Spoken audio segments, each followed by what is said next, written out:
boom, anticipiamo, dai, perché c'è tanto da dire.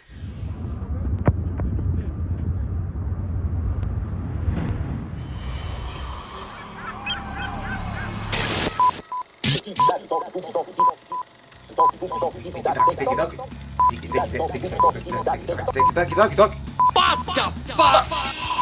dice.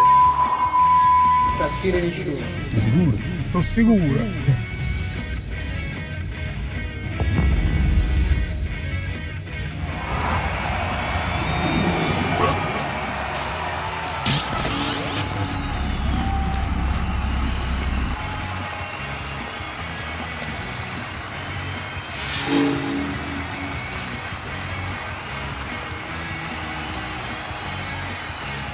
Allora, ci spostiamo da questa parte. Esatto, perché diventa tutto un po'... Ci siamo e dovrebbe essere tutto a posto. Allora, mamma mia, non vedo l'ora di postarvi la reaction e che voi la possiate vedere perché ci sono tutte le emozioni possibili e immaginabili che ci dà il calcio Napoli, perché un primo tempo veramente di alto livello. Io mi sono azzardato in reaction a dire proprio il contrario dell'altra volta, uno dei primi tempi migliori del Napoli.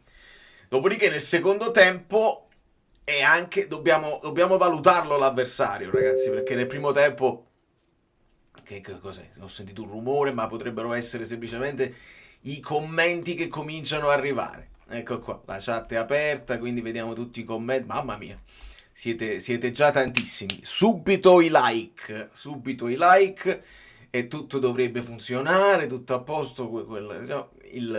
Il QR code serve per chi se lo guarda magari in televisione, vuole abbonarsi, eccetera, eccetera.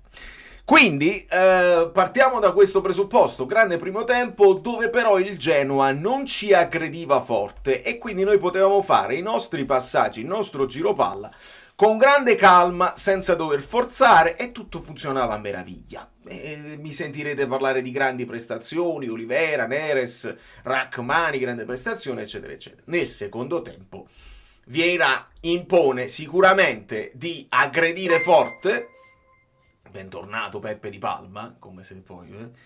E quindi il Napoli è andato un pochino in difficoltà, è andato un po' in paura e non è che ci siamo abbassati volontariamente come è successo altre volte, però ci hanno aggredito sul nostro giro palla in maniera feroce, perché non avevano nient'altro da perdere ovviamente, e lì siamo andati un po' in difficoltà, non siamo riusciti a ripartire bene, loro ci hanno fatto anche il gol e Meret è salito in cattedra perché ha fatto delle parate importantissime e diventa la partita di Meret perché ci mantiene in piedi il risultato. Quindi adesso ascolteremo le parole di Conte che me le hanno mandate. Prima di tutto però devo ringraziare, perché non è uscito in pre-live, Giuseppe Gaeta, generosissimo, che mi dice non lo posso mettere in sovraimpressione perché non è uscito, questo è il nuovo sistema, abbiate bontà. Vedi. Ok. Vedi, poi devo fare, questa è un'altra cosa che mi devo segnare. Vedi il secondo tempo come un servizio di cura dimagrante prenatale. Palma di MVP in condivisione, Meret, Lobotka, Anghissà. Sì, oggi diamolo a Meret. Diamolo a Meret sicuramente. Dove sta? Fammi prendere per rispondere, attore. Diamolo a Meret sicuramente, perché poi quelli là che poi vengono attaccati di continuo quando fanno la prestazione meritano la copertina e non c'è dubbio, perché poi io mi sento sempre tranquillo perché io faccio le analisi partita per partita senza essere tranciante a prescindere. Per esempio Olivera, che è uno di quei giocatori, ma grande primo tempo, veramente di alto livello, e mi spiego anche il perché Conte non lo vuole perdere tutto quel lavoro che l'Olivera sta facendo da terzino che finisce in mezzo al campo, quindi ci sono tantissimi spunti. Finisco di ringraziare Giuseppe Gaeta che dice: grazie Valerio per questa community che hai creato, forza Napoli sempre, auguri a tutti, buon Natale e buone feste. Grazie mille Giuseppe, grazie a tutti per i like. Allora, io direi andiamo a prendere un pochino di commenti, nel frattempo stanno arrivando i like. e siete bravi, possiamo dirlo, Zanoli maggiore di Spinazzola. Caro amico mio, io su Zanoli avevo detto anche rispetto a Mazzocchi, cioè se ti devi prendere Mazzocchi e dar via Zanoli, Zanoli più giovane del vivaio, forse era meglio che tenessi Zanoli. Zanoli è stato uno di quelli che ha creato un po' di preoccupazioni con dei cross non sempre perfetti, però c'ha corsa, c'ha gamba, c'ha spunto.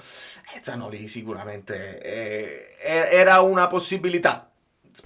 Da Spinazzola ci aspettavamo molto di più. Però è entrato benino Spinazzola nel finalissimo.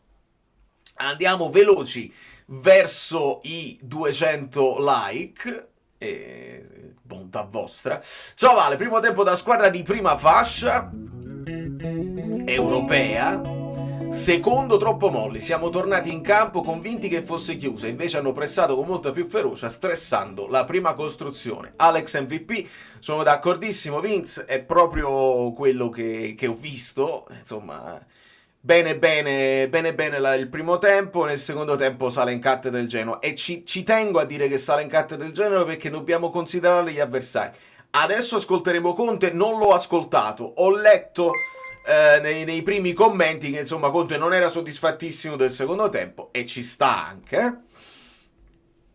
Allora, mi ero perso, non mi devo perdere niente, devo ringraziare Raffaele, grazie Raffaele per il supporto, grazie a tutti. E c'era un altro messaggio su Lukaku, esatto, analizza Lukaku, mi sembra che sta diventando imbarazzante, un peso, un vuoto nella nostra squadra. Allora, un vuoto non lo so, però guardiamo un attimo i primi minuti dove lui fa quel colpo di testa sulla traversa, attacca bene il pallone, vince il duello con l'avversario, per pochi centimetri non fa un Eurogol subito, poi ha un'altra occasione e poi sparisce un pochino. Per la questione Lukaku, io mi rimando a quello che dico spesso, stato di forma. Anche oggi Simeone, quando è entrato, l'ho visto bene, l'ho visto vispo, e ti garantisce una mobilità, Simeone, magari meno fisicità, però ti garantisce una mobilità e un primo pressing sui avversari, secondo me importante, che Conte deve tenere presente. Quindi bene così. Zanoli a Genoa gioca titolare, esatto, e quella è una grande differenza. Ciao Valerio, buonasera a tutti. Che paura, nel secondo tempo ci siamo un po' disuniti e abbiamo lasciato spazio al Genoa. È proprio così. Non credevo di vedere Kvara oggi in campo, soprattutto nonostante il 2-1. Insomma, ha sorpreso abbastanza anche me, però l'abbiamo visto con la fasciatura. Secondo me è entrato anche bene, ha avuto un paio di spunti importanti su quel tiro svirgolato. Io do una colpa incredibile a Spinazzola, perché avrebbe potuto dargli palla rasoterra e invece gli fa quel pallonetto che lui è costretto in corsa a controllare col colpo di petto, difficile, insomma. Là, se gli dai un pallone rasoterra, secondo me Kvara può chiudere con più tranquillità. Però bene che sia entrato, logico che in quella fase della partita, se entra Kvara, esce Neres che stava un po' calando, e Politano ovviamente te lo tieni un altro po' e poi dopo ci metti il terzino a posto di Politano. Non ho potuto vedere la partita, mi sono arrivate solo le news flash, stavamo facendo sbloccare, mamma mia, ufficio inchiesta, no, lo so, cara Valentina, la paura era dietro, cioè non era dietro l'angolo, era proprio palpabile, perché è chiaro, no? Noi siamo proprio questa storia qua, una storia di una squadra che crea opportunità per quelli che non ne hanno.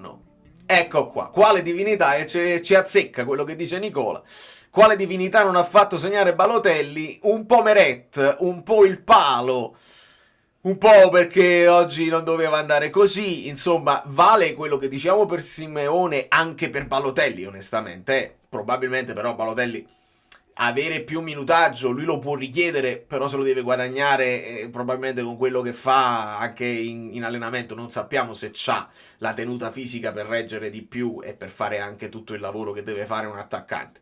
Pinamonti sta dimostrando di avercelo, e poi intorno vedete Vitigna quanto lavoro sporco ha fatto. Insomma, servono giocatori che corrono, e Balotelli non sempre corre, però è andata bene, ci è andata bene perché va bene così. Allora, due partite completamente diverse. Nel secondo tempo ci siamo troppo abbassati. Meret migliore in campo, cosa ne pensi? Meret migliore in campo, ne penso assolutamente lo stesso.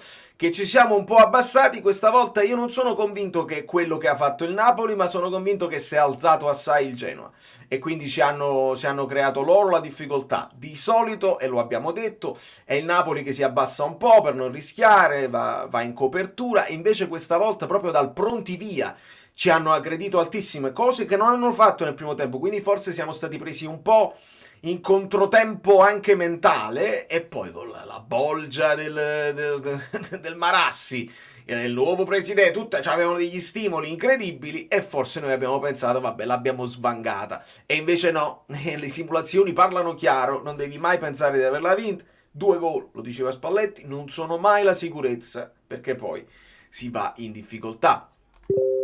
JJ, buona partita, che ne dici Valerio? Sì, e sottolineo il cartellino giallo che prende come una cosa positiva, cosa che ho detto anche di Politano, cosa che ho detto ogni volta che ho visto giocatori del Napoli venire superati a centrocampo, fa il fallo. È la cosa che diciamo tutti gli anni, possibile che non facciamo un fallo tattico? Ed è capitato anche sul gol loro, perché il Napoli sbaglia la rimessa laterale, Di Lorenzo la cede, poi c'era la possibilità per Lobotka, la possibilità per Anghissà per chiudere prima del cross, poi arriva la palla lì dove c'è pure Juan Jesus, però si deve fare prima il fallo. E quindi la munizione che si prende Juan Jesus, perché a centrocampo, battagliando, era stato superato dal suo avversario, è giustissima, è il contrario del fantacalcio. Certe ammonizioni per me sono più 0,5 invece di essere meno 0,5.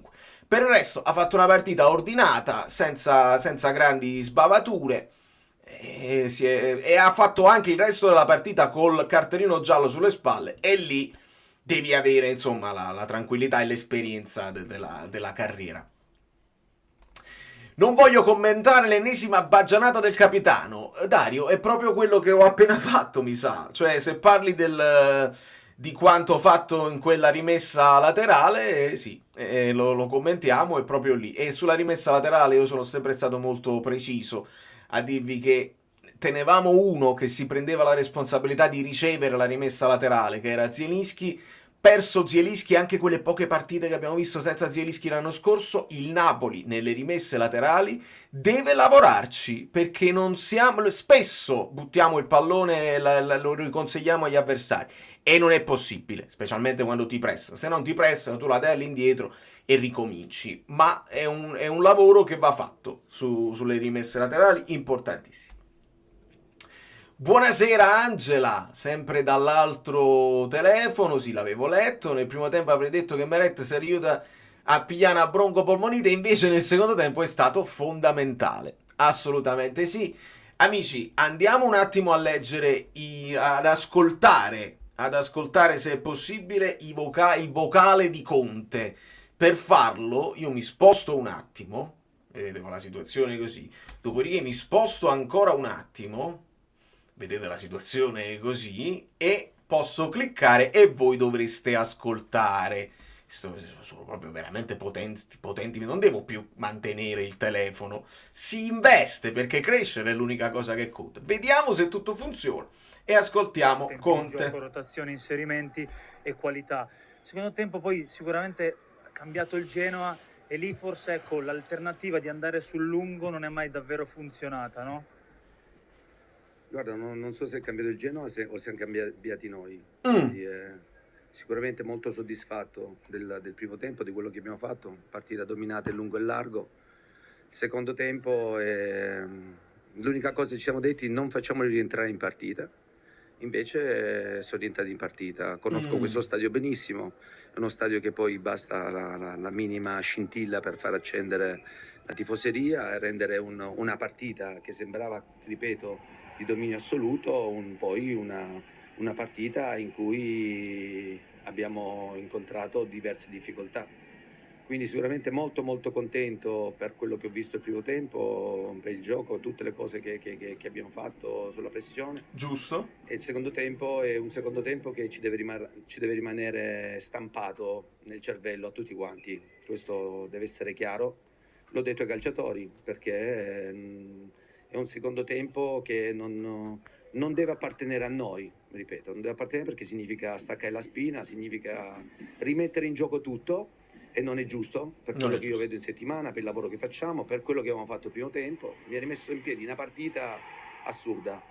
Ecco, e allora se si ha un minimo di ambizione, se comunque si vuole cercare di stare lì a dare fastidio, bisogna cambiare e stare sul pezzo 95 minuti. E ci siamo. Dario Mastroianni. Sì, buonasera Conte, insomma sono parole che ci fanno capire anche la volontà di alzare costantemente.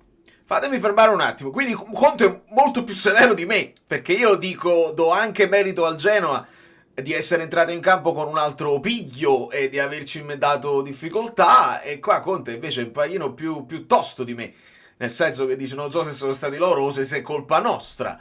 Fatemi ringraziare Alessandro, che è un rito che dobbiamo sempre mantenere ad ogni vittoria. Road to 90, yes, yes, yes.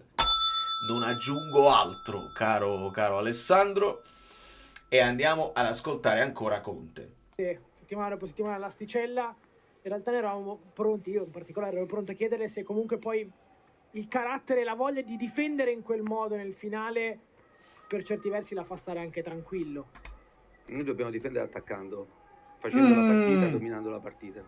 Non dobbiamo difenderci perché ci subentra la paura e l'inerzia della partita va a favore loro. Questo è lo step più importante che noi dobbiamo fare. Quando parlo di lavoro in corso, quando parlo di tempo, di pazienza, mi riferisco anche a queste cose, perché oggi siamo stati fortunati e portiamo a casa i 3 punti, e in un'altra situazione staremo piangendo lacrime amare.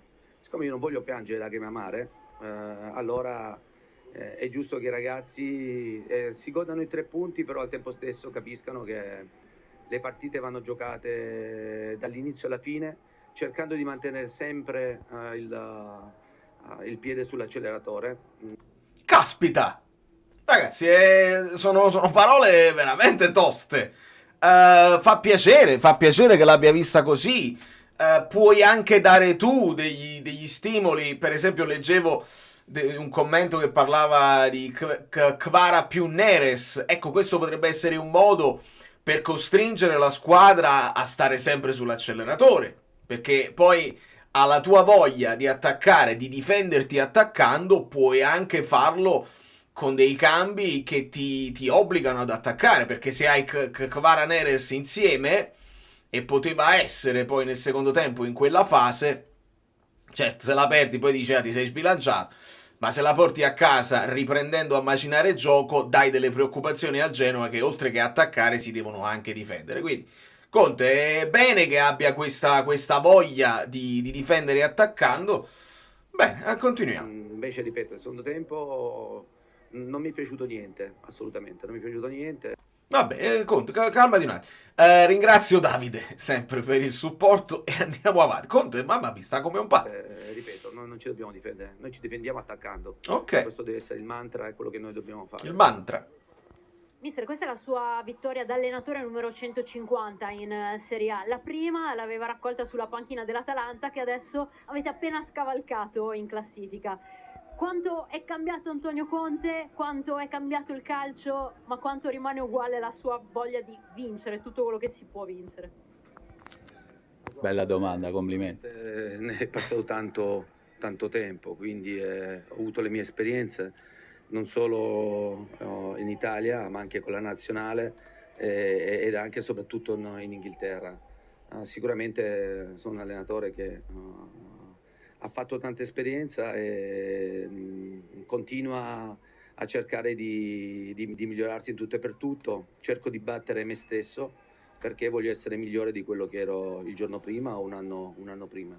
Questo è il mio obiettivo, e quindi cerchiamo tutti insieme con la nostra squadra di dare quanto più fastidio possibile quest'anno. Però ripeto, da queste partite, se sei intelligente costruisci qualcosa, se invece vedi solo il risultato, vedi 3 punti, non costruisci niente. Noi, ripeto, abbiamo fatto forse il primo tempo più bello in assoluto, a livello di gioco, di dominio, di tutto.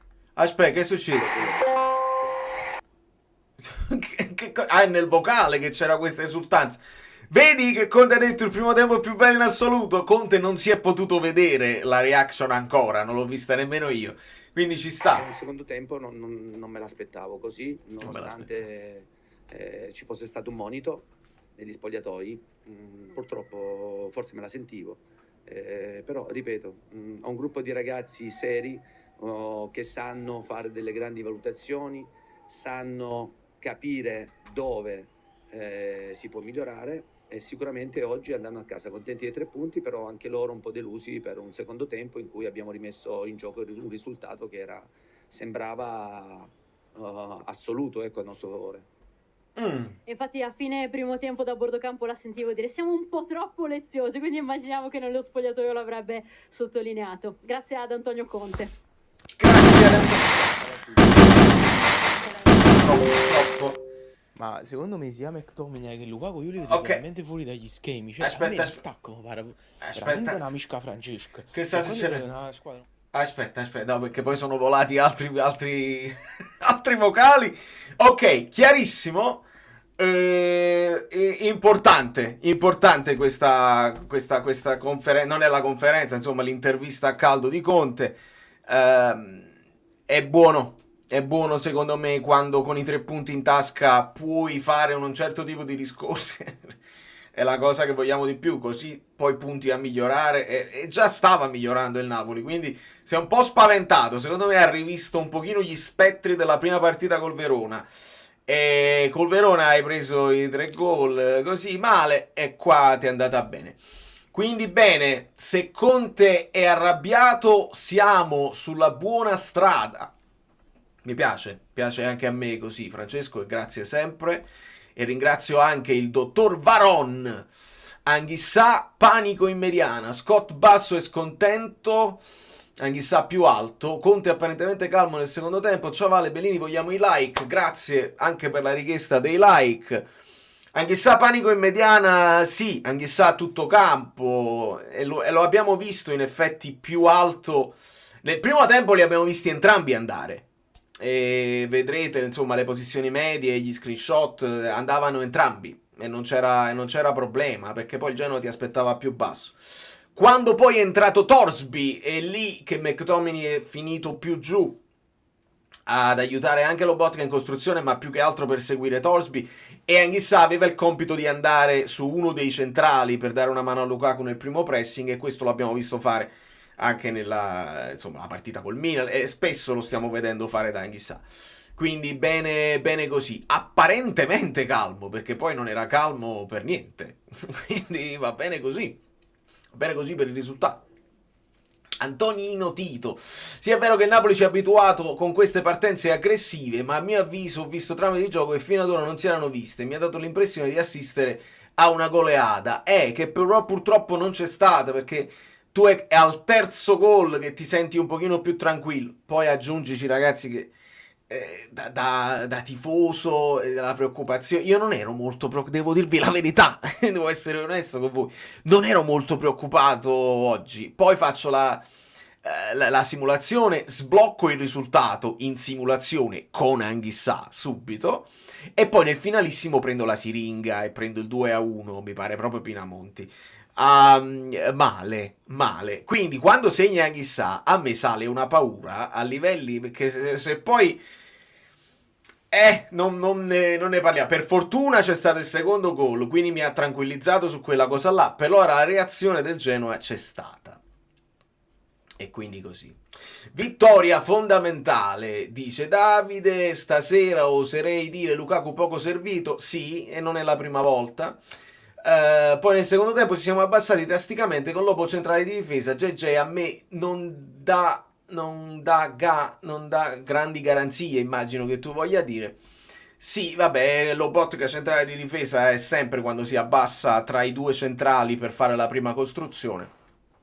Questo è logico, lo vediamo in qualsiasi fase della partita. L'ha abbassati drasticamente. Io ero stato più avevo dato più meriti al Genoa. Conte è stato più drastico. Ascoltiamolo il mister. Allora, Altri messaggi, ragazzi, like, io faccio pure le cose sullo schermo, quindi per me la freschezza è arrivata dalla fascia sinistra, perché a destra Politano e Di Lorenzo sempre la stessa cosa, tranne Anghissà che quest'anno si inserisce molto bene. Sì, perché Anghissà ha chiuso quella che era la famosa catena di sinistra, no? Che noi sviluppavamo con, per esempio, Gulam, Hamsik, Insigne, oppure poi negli ultimi tempi con Mario Rui, Zielinski, Kvara. Adesso si è tutto spostato a destra, con Di Lorenzo che fa quel lavoro, con Politano che lo serve quando va in sovrapposizione e Anghissà che va a dare una mano, quindi si è creata la catena di destra. A sinistra invece vediamo come Kvara, così anche Neres, un po' più isolato l'esterno sinistro. Perché? Perché McTominay va a riempire l'area, tende a riempire l'area anche senza palla. Lo stesso Olivera va a creare densità a centrocampo, finisce proprio centrale. Quindi Neres come Kvara più isolati. Hanno anche la capacità di andare uno contro uno e di creare problemi. Lo ha fatto Neres, lo ha fatto anche Kvara quando è entrato. Quindi è proprio una scelta di avere due tipi di costruzioni diverse sulle due fasce. Poi aggiungo che Neres, quando ha dei compagni vicini, di prima gioca alla grande, perché abbiamo visto controlli, tacco, il passaggio di prima dove non è quasi un controllo orientato che però già ha scaricato il pallone.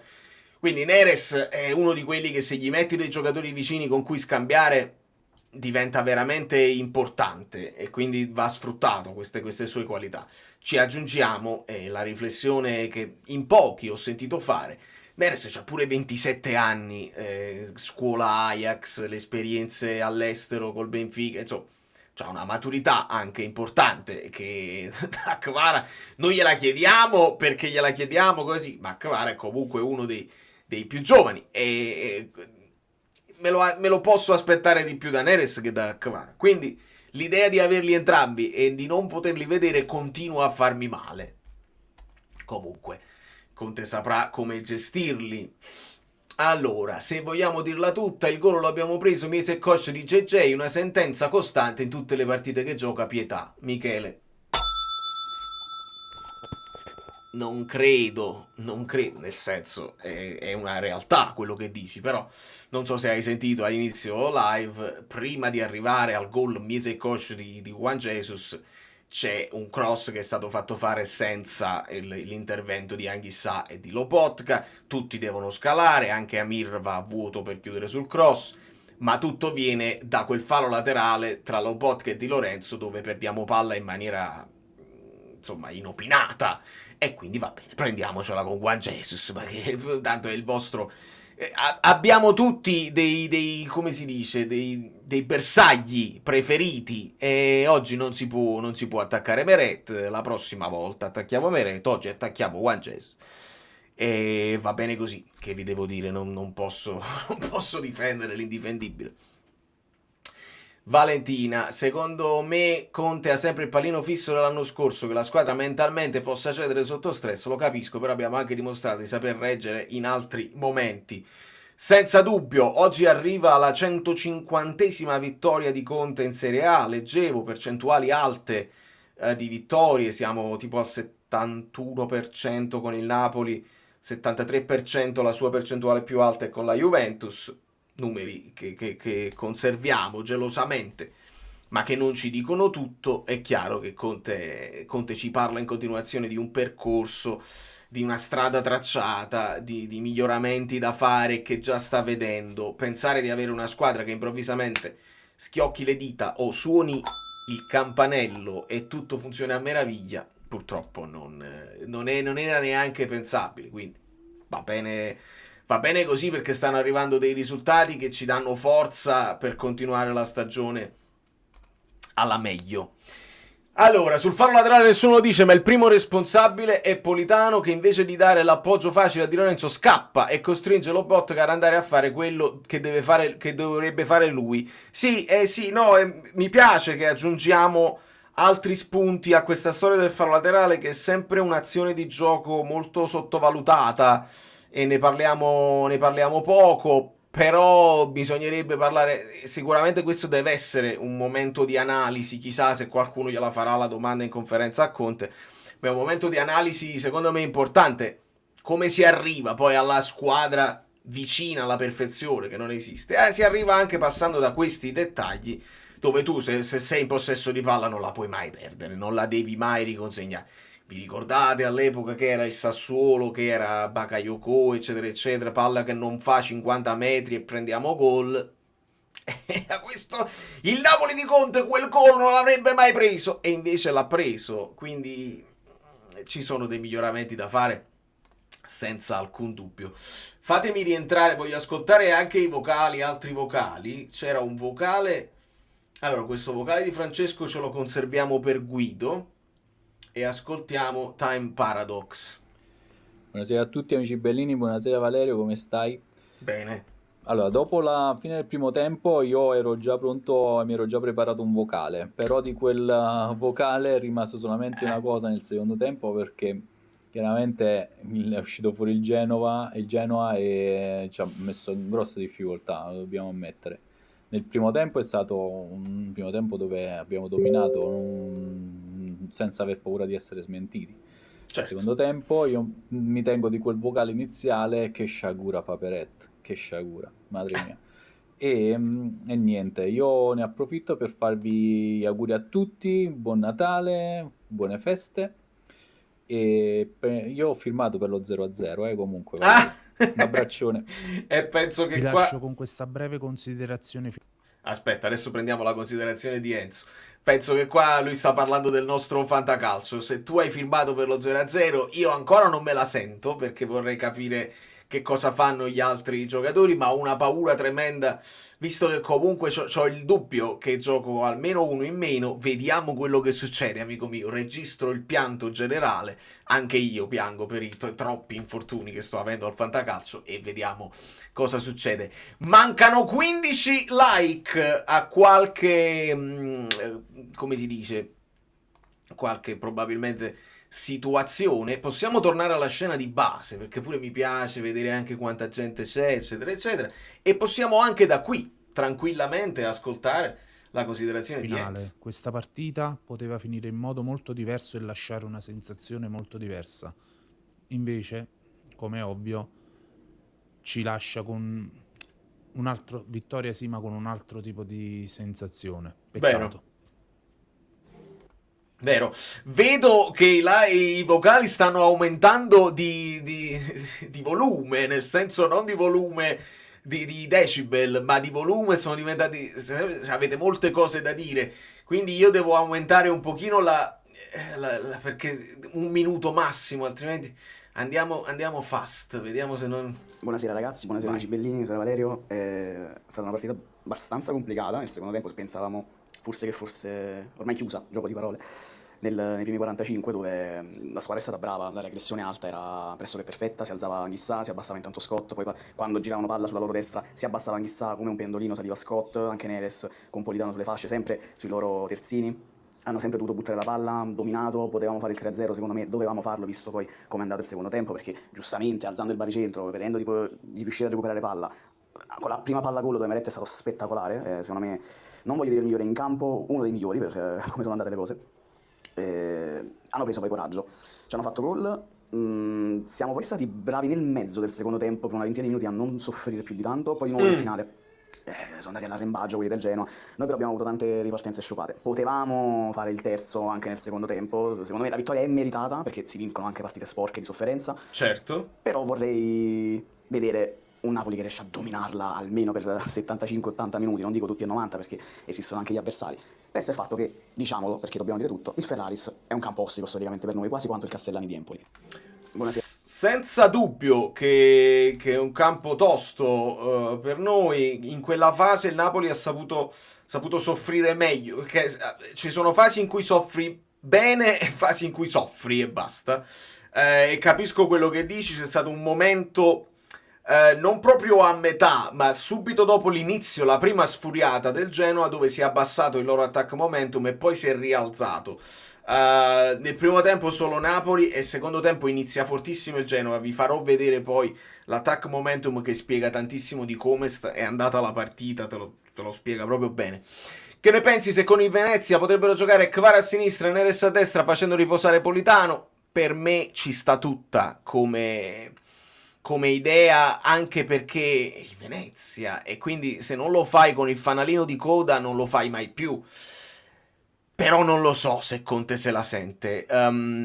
Io spero che nella scelta poi dei titolari, oltre a delle idee di Conte che possono piacere o meno, delle convinzioni, si ragioni anche sullo stato di forma e oltre allo stato di forma anche i dati proprio tecnici che ti danno i dottori, perché si vede proprio tecnicamente questo deve riposare, questo non deve riposare. Ho visto nel finale anche Anghissà ad un certo punto nel mezzo del secondo tempo andare in sofferenza, perdere delle palle gravi, anche di stanchezza. A un certo punto io lo dico in reaction, dico secondo me perché ti stai squagliando così? È perché forse anche lui è molto stanco e nonostante non ci sia l'altro impegno infrasettimanale, ragazzi, questi stanno dando tutto e per dare tutto, per convincere Conte danno tutto, e dare tutto significa a un certo punto anche perdere qualcosina. Anghissà per esempio il sostituto non ce l'ha se non utilizziamo mai Folonush.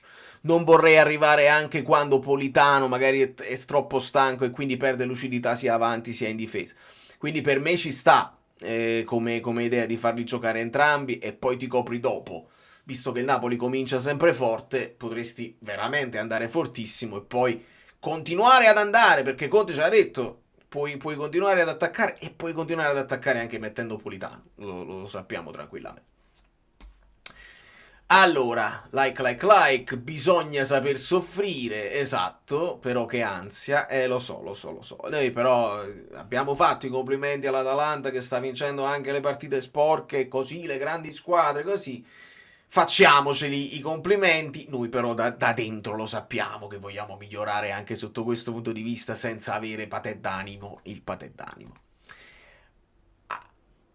Poco wattato, no? Questo è importante, Euro, perché io non sono contentissimo di questo microfono e potrei, sì, è un altro microfono e un po' sono lontano, quindi se mi avvicino così, non lo posso avvicinare fisicamente perché sennò così. Però potrei cambiare e rimettere il microfono vecchio qua, oppure lavorare sull'equalizzazione. Grazie che me l'hai detto perché ci devo lavorare sicuramente su questa cosa qua. Adesso ci lavoreremo. E Massimiliano, anche senza competizioni, ma se questi si fanno ogni partita, e questo è il discorso, di cui magari 20-10 sovrafforzando si vengono meno lo stesso. Senza dubbio, un po' vattatino. Benissimo. Allora, faccio un tentativo, non lo so se può funzionare. Come si sente così adesso se clicco questa cosa? Se ho cliccato una cosa, c'è un po' più di aria, è un po' più... si sente un pochino più di cose, fatemi sapere perché ho cliccato un click, ho cliccato un tastino che magari lo rende meno ovattato, oppure è peggio. Poi sembra che sono tappato. Vediamo se questo... Meglio? Meglio? Potrebbe essere meglio? Perché se è meglio, una situazione è il registrare e una situazione è il live. Quindi se è meglio possiamo lasciare questa cosa qua. Voce più chiara, leggermente più pulito, uomo contro uomo. Vabbè, allora dai, lasciamo questa situazione qua e grazie per la vostra carissima disposizione. Quasi uguale, va bene. Poi vediamo un pochino. Esatto, bravissimo Psycho. Esattamente, layer sulla Focus Pro fa poco, fa poco. Va bene, ci lavoriamo anche su questo. Ascoltiamo un altro vocale che era Massimo, anche lui è andato. Ciao Valerio, ciao a tutti. Non so bene, sto ancora un po' processando, il secondo tempo secondo me è stato disastroso. Il primo l'ho visto quasi spallettiano e Conte quindi gli spogliatoi si è arrivato al 3 a togliere le foto, voleva togliere anche questo smalto spallettiano che ha avuto nel primo tempo. Ricordo centrocampisti sulle fasce, terzini a centrocampo, proprio cambi di posizione sulla posizione bellissimo, mi è arrivato veramente il Napoli dello scudetto. Poi secondo tempo dove anche la collegata a bordo campo ha detto che Conte ha detto alla squadra di smettere di spingere. I telecronisti hanno detto per far aprire il Genoa, così il Genoa si apre, il Genoa secondo me a prescindere si stava aprendo visto che voleva pareggiare la partita e voleva segnare, quindi sicuramente avrà voluto dare un cambio di intensità anche per risparmiare le forze, non lo so. Cambi insensati, quest'uomo sbaglia sia i cambi che fa sia quelli che non fa. Un uomo veramente non ha una logica. Io vorrei veramente, sarebbe il mio sogno che lui spiegasse i ragionamenti che fa che lo portano a fare i cambi, e soprattutto abbiamo capito che un Juan Jesus ammonito per Conte vale più di un Rafa Marin. Questa cosa secondo me è grave. Poi è grave per Conte e grave per Rafa Marin. Boh, Lukaku se non stava facendo la sua miglior partita, non andava tolto. Neres e Kvara insieme non li vedi neanche con un Politano che sbaglia un calcio d'angolo perché è infortunato e gli fa male il piede. Vero questo, ti stoppo un attimo perché sono tanti momenti, tanti spunti che mi stai dando. È vero, in quel momento Politano aveva avuto una botta sulla caviglia e comunque tira il calcio d'angolo. Là, errore, anche se non arriva il cambio, qualcun altro deve andare a batterlo, non lo puoi battere tu. Quindi anche in campo tu Politano devi dire qualcuno lo batta. Su Lukaku migliore partita, così e così, servito anche pochissimo onestamente. E per quanto riguarda Neres e Kvara, per me in quel momento di sofferenza io quello mi aspettavo Neres Kvara, il cambio su uomo, e anche Simeone Lukaku io ho dato il benvenuto a questo cambio, nel senso che almeno abbiamo visto Simeone con un pochino più di minuti. Quindi sotto questo punto di vista ero contento. Spinazzola bel cambio, ma è arrivato chiaramente quasi al 90esimo come al solito. Boh, cioè, psicosi sfiorata col gol di Balotelli, e va fatta una statua a Meret non per il risultato, ma solo per averci fatto prendere il gol di Balotelli. Veramente non lo so. Vero. Ma Luca, c'è un dato che ho mandato anche a Valerio. Noi siamo la squadra più... Aspetta, perché questo poi è il vocale di Conte. E poi c'è Daniele. Ok, perfetto. Adesso recuperiamo Daniele. Nel frattempo qualcuno lo batta. Esatto, la questione del calcio d'angolo. Allora, Ale Neres. Vale, immagino. Neres in 10 anni l'unico che si avvicina all'Avezzi contro uomo a tutto campo. Lo vedo a centrocampo coperto dai grossi che se li mangia e spariglia alla Pocio. Che ne pensi? Vabbè, il Pocio... questo paragone ha fatto molto arrabbiare Montervino. Il Pocio era devastante, caracollando magari meno tecnica di Neres, che secondo me Neres tiene più tecnica, tiene più modi di superare l'uomo, di toccare il pallone. Lavezzi era fisicamente imprendibile, ti spostava il pallone, sembrava che l'aveva perso, invece te lo sposta all'ultimo momento, in velocità, in allungo, in progressione, era anche imprendibile. Lavezzi lasciamolo nel ricordo, non da bambino, perché non era un bambino, però del ricordo di quando comincio ad analizzare il calcio un po' più così, è il primo, quando il Napoli ritorna nel grande calcio, che ti dà delle sensazioni pazzesche che non avevo io dal tempo di Swok. Quindi evitiamo paragoni con Lavezzi, con Kvara, con Neres. I paragoni non giovano anche ai giocatori. Lasciamo fare a Neres quello che Neres è, cioè un giocatore forte, veramente molto forte, che ci può dare grandi soluzioni, soprattutto quando la partita è un po' bloccata, e se diventiamo un po' prevedibili Neres può essere ancora più imprevedibile di Kvara, e lo sapete che io Kvara lo amo alla follia, quindi ascoltate bene le mie parole, che non sono mischiate con secondi fini, perché non ne ho e non ne avrò mai. Allora, che Napoli il primo buono, ma nel secondo no, ma ormai abbiamo capito che il Napoli è questo, sul 2-0 tutti a difendere, cambi prevedibili, si difende con i denti. Il Napoli è questo, come Lukaku, Meret epico. Assolutamente sì, Meret merita le vostre parole di incoraggiamento, perché ha avuto parole al contrario troppe volte, e adesso è giusto che si prenda tutti i complimenti. Amici bellini, volevo esprimere una opinione, semplicemente. Possiamo dire che il primo tempo c'è stata una formazione, il secondo un'altra. Cioè non posso giudicare adesso in maniera seria la prestazione del Napoli, perché nel primo tempo abbiamo visto un lato A, nel secondo tempo un lato B, cioè non riesco a essere obiettivo. Quello che c'è di buono è il risultato. Il primo tempo giocato bene, dominati, abbiamo dominato l'avversario, e quello che però ovviamente non ha funzionato è nel secondo tempo un Napoli inguardabile. Cioè, quindi questa è la faccia della partita. Ci prendiamo di buoni risultati, e come ha detto Conte, osserviamo bene il secondo tempo, stampiamocelo in faccia, in testa per meglio dire, e andiamo avanti. Questo è il discorso. Io comunque vorrei dire solamente una cosa, che abbiamo solo 15 punti in meno di tutto l'anno scorso del campionato, quindi mamma mia, qualcosa, che li faremo almeno 15 punti fino alla fine del campionato. Direi di sì. Una battuta, però penso che il Napoli, insomma, ha vinto una partita importantissima, tralasciando il secondo tempo che ci ha fatto soffrire come dei dannati, però purtroppo questo è Conte, e quindi questo è il gioco che esprimiamo. Però spero che di giocare di più come abbiamo giocato nel primo tempo. Tutto qui. Ci sta, Daniele, ci sta. Hai avuto la stessa sensazione che ha avuto anche Conte, quindi Il fatto che Conte si lamenti poi di questo secondo tempo ci deve far riflettere che non è quello che lui ha chiesto ai ragazzi, che poi il vedere due facce della stessa squadra in due fasi diverse è su questo che si deve lavorare. Io sono contento che il Napoli ha ripreso ad avere il dominio del gioco, il pallino del gioco, il famoso possesso palla, il voler avere il pallone.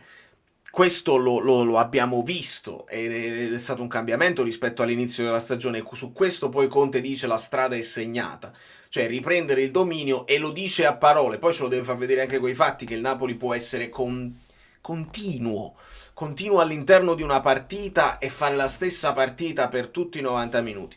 Se Conte non è contento, bene, perché vuol dire che ci lavorerà, eccetera. Se fosse stato contentissimo, che tenete da dire? Abbiamo vinto a Genova, campo difficile, avremmo avuto la preoccupazione che questo è quello che vuole, segnare e difendersi, e invece no, vuole continuare ad attaccare, perché evidentemente ha il polso dei ragazzi e sa che se poi se ne subisci uno, guarda che succede, e puoi andare in difficoltà.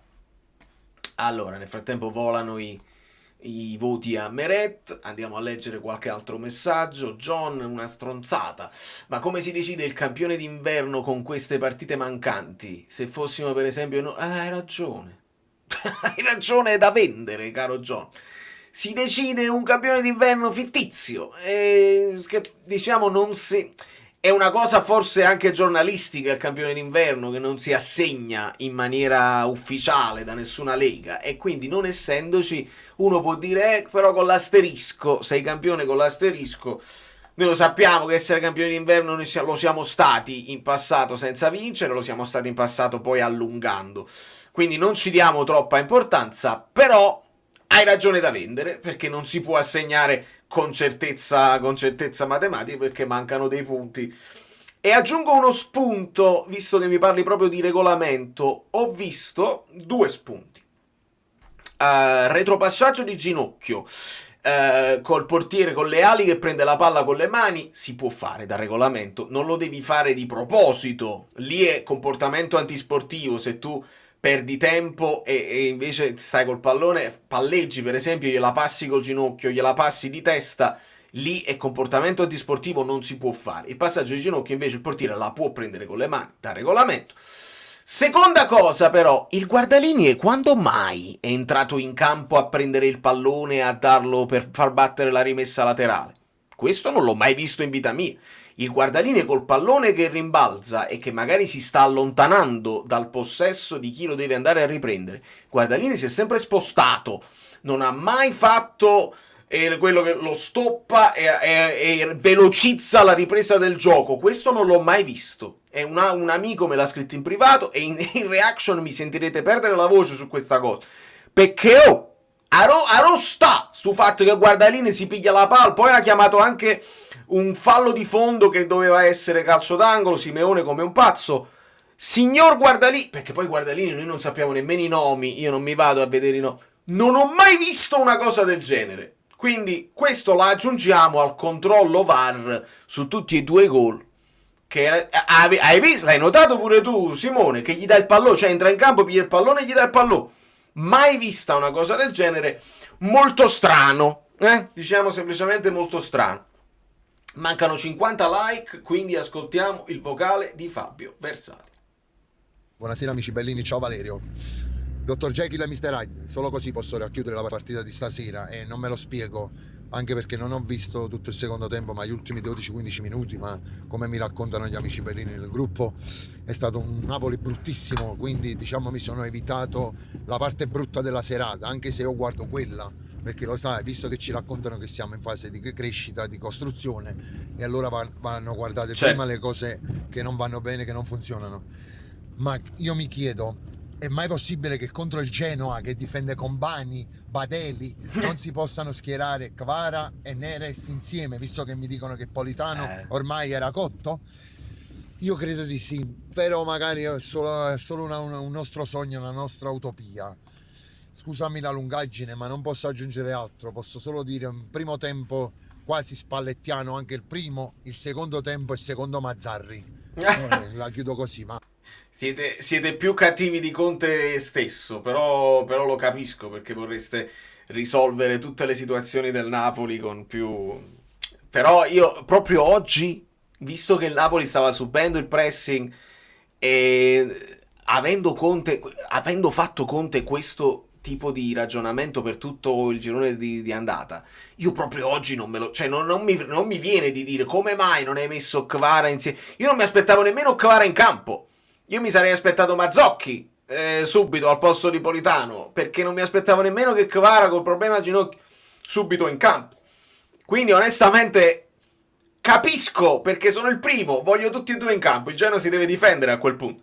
Però non mi spiego perché siete così sorpresi oggi, perché Conte ha sempre ragionato così, e spero che un giorno ce lo dia la soddisfazione di vederli entrambi in campo, perché quei pochi sprazzi che gli abbiamo visto fare insieme, vicini, sotto alla punta, è calcio champagne, calcio spettacolo.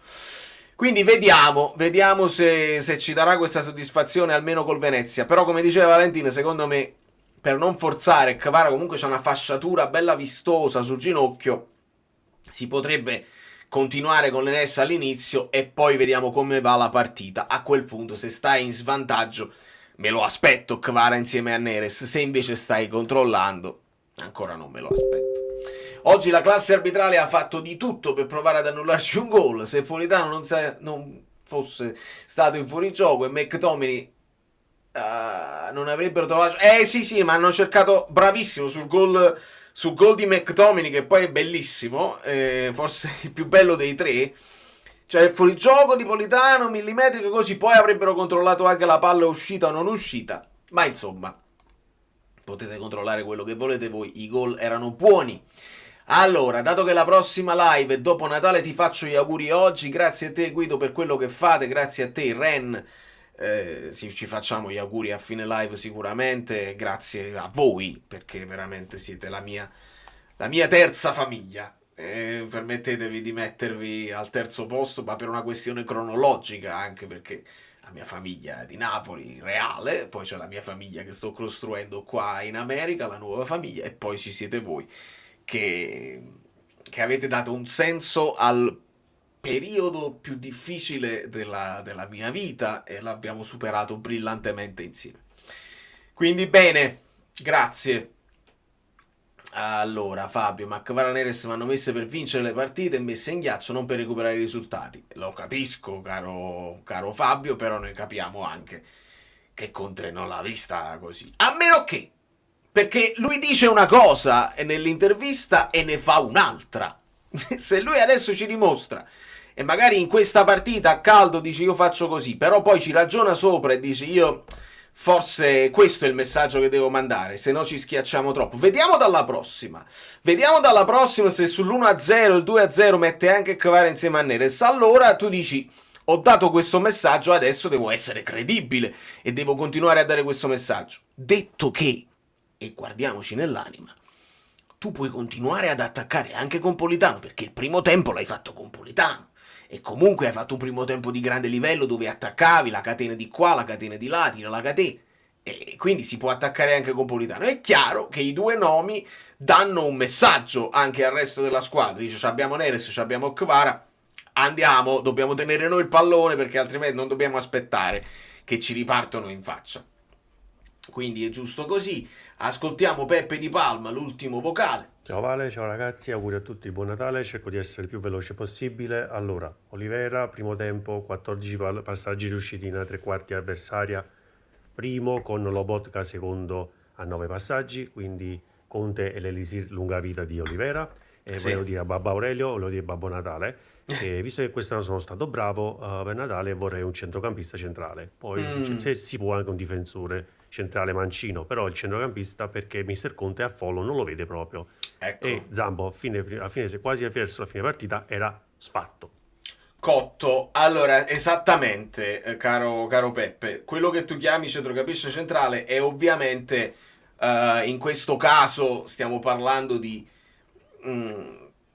questo che è? Raspadori, Juventino, cosa? No, perché queste sono le cose nostre, non è questione di centrocampista centrale, ma di mezzala, visto che stiamo parlando con il 4-3, però è evidente, se teniamo presente anche che Foloruscio anche veniva da delle problematiche fisiche, non lo so, un pochino di minuti li stava avendo, però sempre il minutaggio finale, quello che ti porta magari a perdere un po' di tempo nel finale. I titolari sono questi, ci siamo capiti che oramai è così.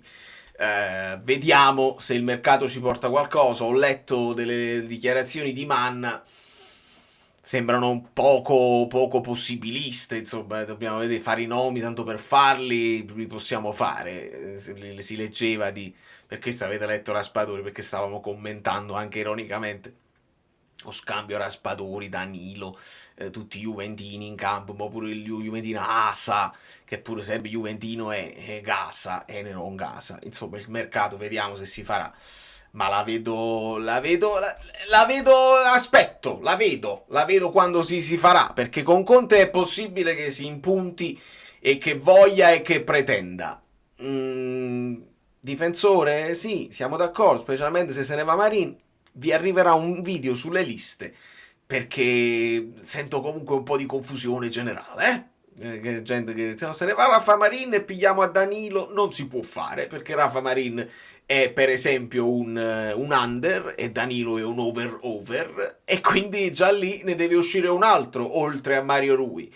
Deve uscire, cioè Danilo può arrivare solo se ti togli Juan Jesus, non puoi aggiungere così. Se ne va Zerbin non cambia niente. Raspadori, se entra un altro italiano, poi si possono spostare il vivaio italiano, questo è un altro paio di mani, ma per far entrare un difensore oltre a Rafa Marin ne devi uscire un altro, quindi ne devi prendere due e puoi prendere solo un giovane. Quindi la questione delle liste viene spesso dimenticata quando si fanno le riflessioni di mercato. Noi aspettiamo.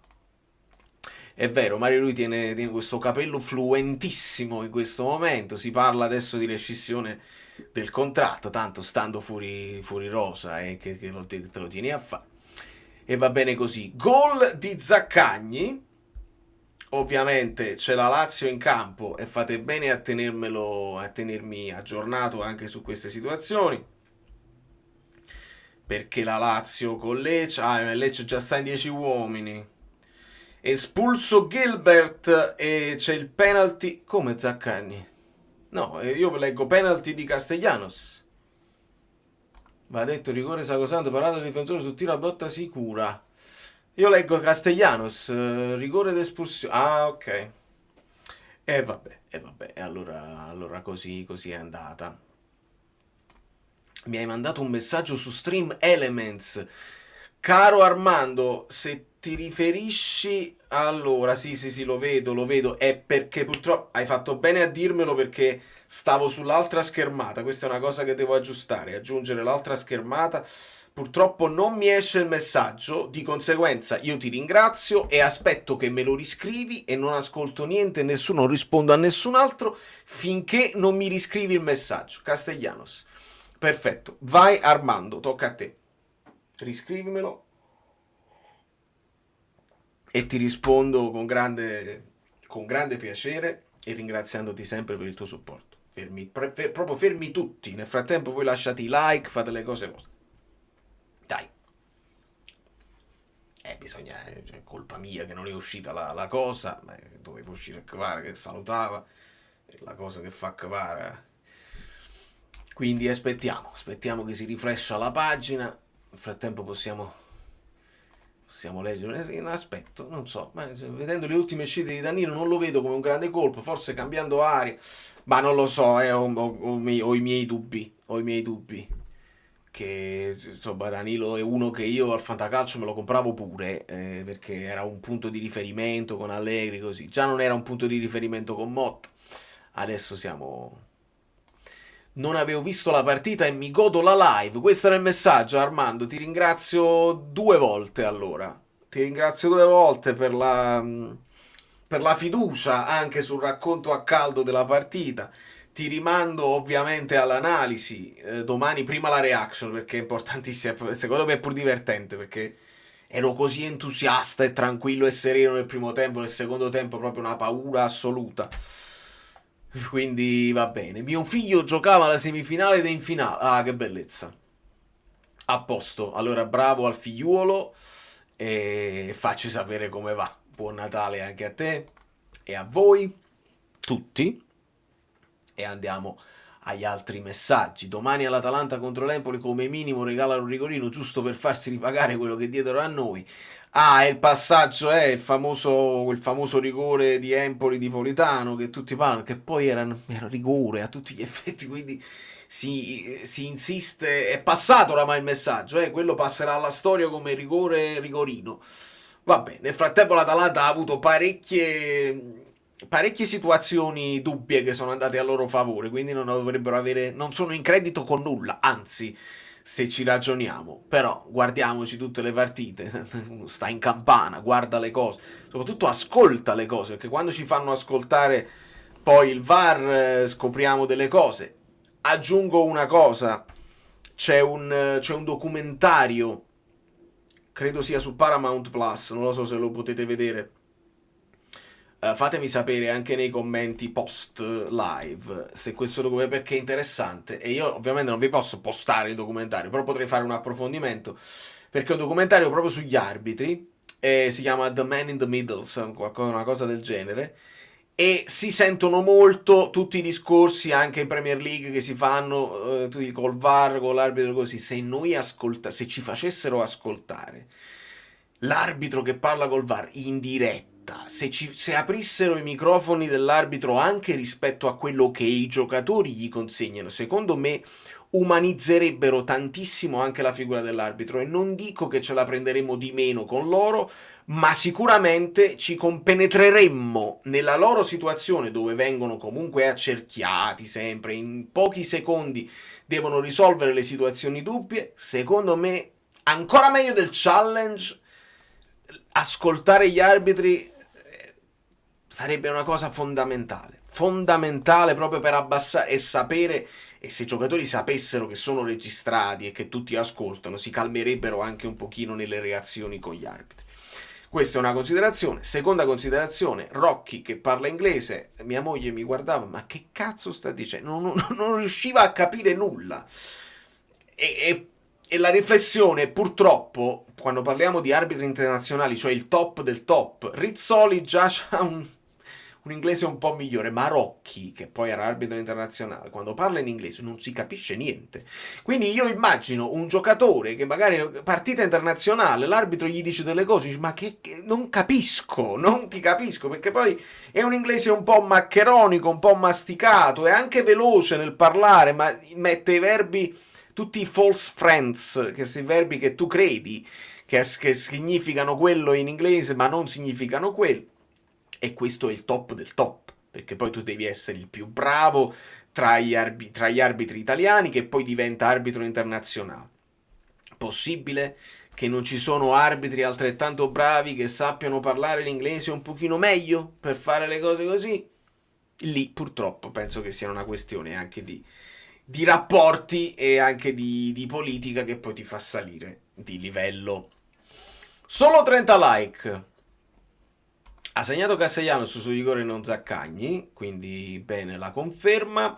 Meno male che ce l'hanno dato quei 2 gol, perché hanno provato ad annullare entrambi, maledetti. Ricordati che ci sono guardiarini che parlano macedone ed espellono le palle. Esattamente. Ma che sono questi segni? Bravissimo. Grande citazione di Totò, e quindi ci siamo assolutamente. Nel frattempo siamo a fine primo tempo, ovviamente la Lazio con Lecce ritornerà in campo così, ma con uno in meno non penso che Lecce ci vuole regalare un sogno. Vediamo. Mio figlio giocava, questo l'abbiamo letto, sta tornando indietro tutti i casi. Recuperiamo la situazione generale. Sbaglio, Rocchi in carriera ha arbitrato anche una finale di Champions, forse mi confondo con Orsato. No, può essere che anche lui l'abbia fatto, lui ne parla, poi me lo vado a rivedere questo, perché ho visto pochi stralci di questo documentario. Però sì, Rocchi internazionale, non lo so se è arrivato alla finale, ma sicuramente ha fatto grandi partite internazionali. Possiamo vincere anche il campionato, ma questo Napoli non mi emoziona. Sarracin, io poi ricordo anche i commenti dell'anno scorso, no? Napoli mi annoia. Che non era vero, cioè non era vero, ognuno poi ha delle sensazioni così. Il Napoli non ti emoziona. Io non ce la faccio a dire Napoli che non mi emoziona. Può non piacere, può non darti soddisfazioni a livello estetico, ma ci sono stati dei momenti che il Napoli nel primo tempo, buttiamo tutto a mare, cioè nel primo tempo io ho visto veramente un ottimo Napoli. E dobbiamo avere continuità, dobbiamo migliorare. Il fatto di esserci margini di miglioramento, perché ci devono essere, nonostante c'hai questa classifica, io un po' si ha già fu pompiere tutto il contrario questa volta. Cioè siamo passati dal abbiamo vinto scudetto così allo sfascio totale e non ci emozioniamo nemmeno. Io mi emoziono tantissimo, in positivo e in negativo, nel senso che alle volte mi esalto e vedo delle grandi cose, alle volte mi appauro, mi prendo preoccupazione, così fanno tutto parte delle emozioni, anche la rabbia, è vero, anche la rabbia è un'emozione e stava arrivando un po' dall'anno scorso stava arrivando un po' di indifferenza e questo non poteva mai essere, l'indifferenza con la tua squadra del cuore. Io non lo capisco, il non emozionarsi, onestamente, è sempre la tua squadra che va in campo per vincere, per fare il meglio possibile.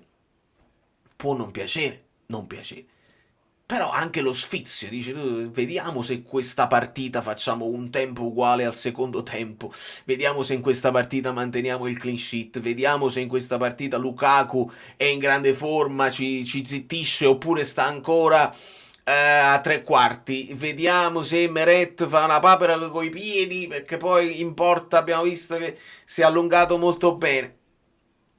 Ci sono una serie di spunti che secondo me il Napoli ci regala. Poi che non vi emozionate, non lo so.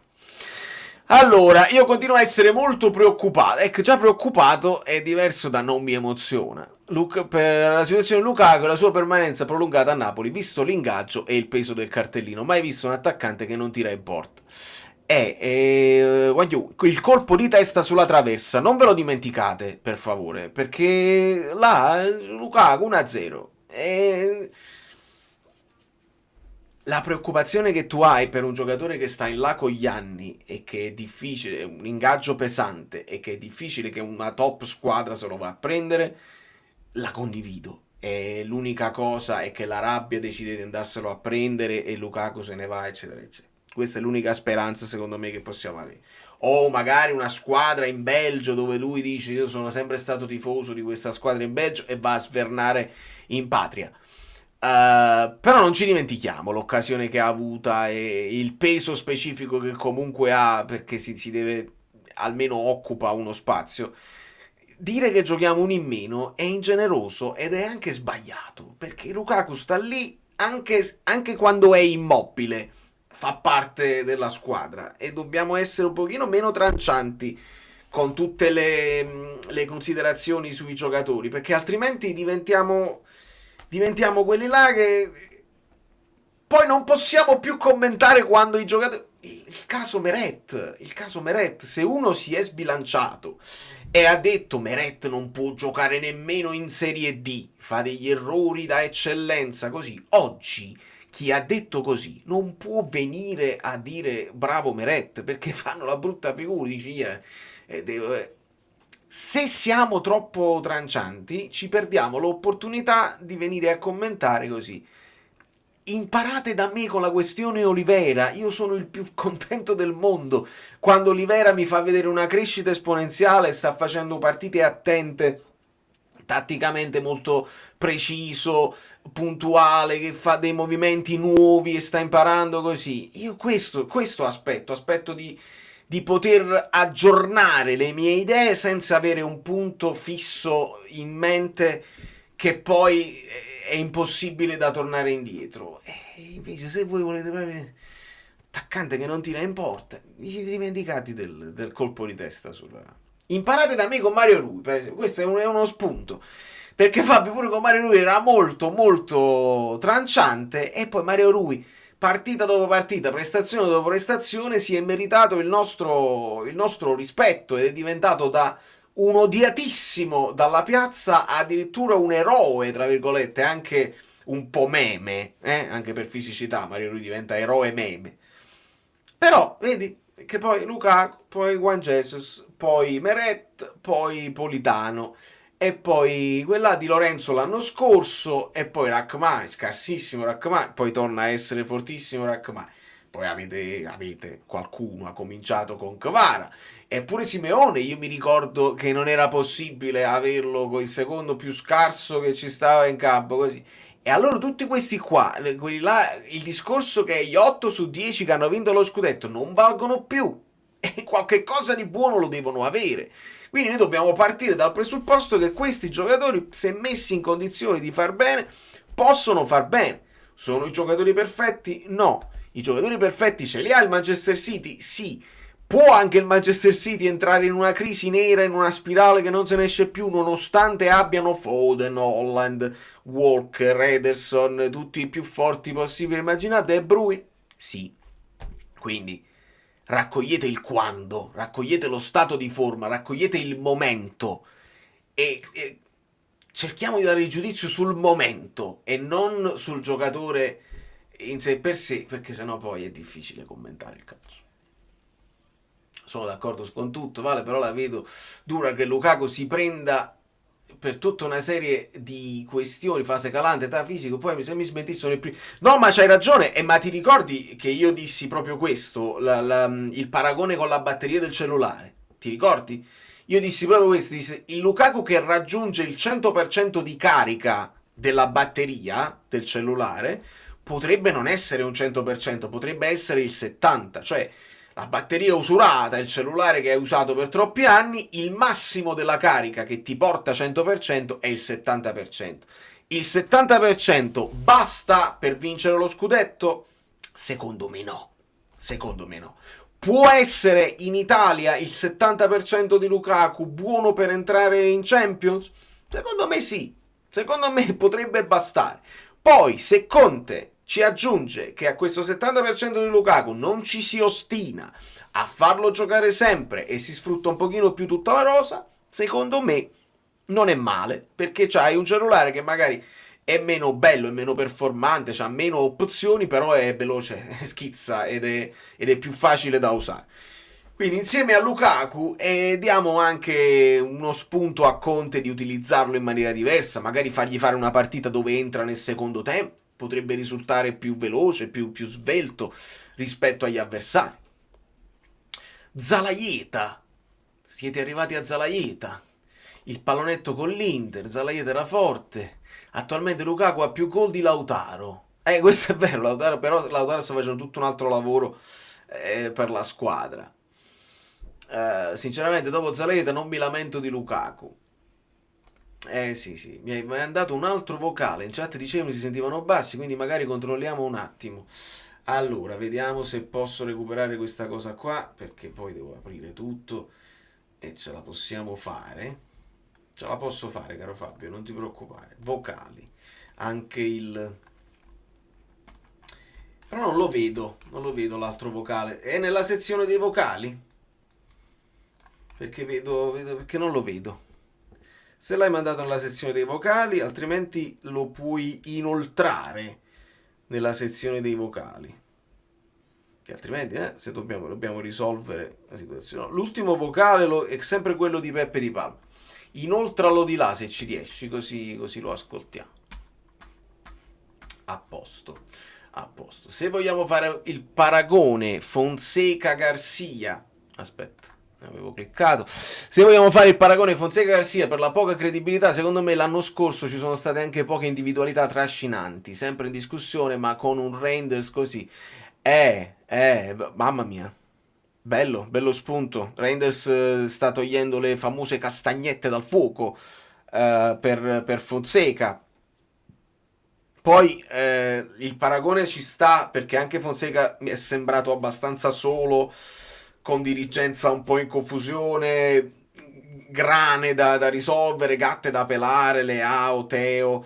Poi sta mettendo i giocatori del Milan futuro. Il Napoli non aveva una primavera di giocatori poi da mettere in campo così, ma Garcia non aveva nemmeno intenzione di fare tutto questo. Garcia stava mantenendo, finché è rimasto in sella, una squadra che dimostrava delle criticità perché non giocava di squadra, e i trascinanti che dici tu probabilmente andavano a corrente alternata, mentre in questo momento un Reinders sta risolvendo parecchie cose anche da solo quando non si accendano gli altri. E vediamo, perché in ambiente Milan Fonseca è sempre in bilico, e se non avesse fatto risultato nell'ultima avrebbe rischiato secondo me parecchio. Però potrebbe regalare una stagione di alti e bassi, vediamo. Però nel frattempo in Champions vanno avanti e potrebbero guadagnare di fiducia anche andando avanti nelle coppe.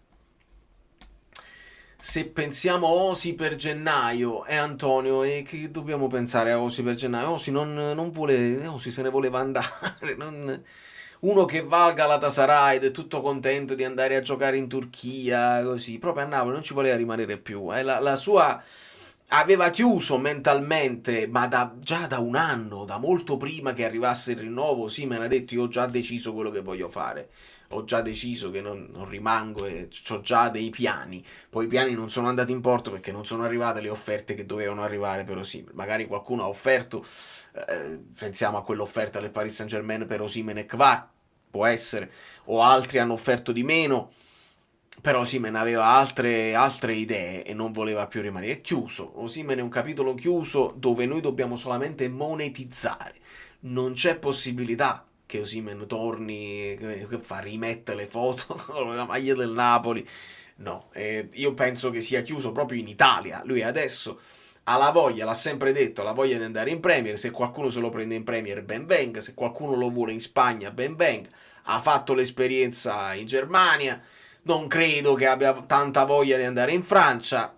Lui c'ha il pallino dell'Inghilterra e vediamo se qualcuno ci punta, se continua a fare bene, meno infortuni e più gol col Galatasaray, qualcuno magari il settantino e non il 200 lo può anche spendere. Ok, è arrivato il messaggio, fammi vedere, eccolo qua, perfetto. Quindi per ascoltare il messaggio di Fabio Versatile noi ci spostiamo con la situazione, ma ci accatta pure il mouse nuovo, esattamente, e facciamo partire in questa zona. Quante problematiche proprio fisiche che tiene il mio computer, eccolo qua. Amici bellini, imparate da me con Mario Rui, che altro che odiatissimo. Tra lui e Isai per me erano peggio di Fidelef e Chavez. Poi Isai è rimasto sempre lo stesso pensiero. Mario Rui invece davvero mi è rimasto e mi rimarrà credo nel cuore, perché grazie a lui, anche a lui abbiamo vinto uno scudetto. Lukaku deve essere messo in condizione di fare l'attaccante. Io credo paradossalmente che l'attaccante ideale per Conte sia proprio Osimhen, perché basta una mezza palla in profondità e il Napoli, come gioca Conte, credo avrebbe fatto 3-4 gol a partita davvero.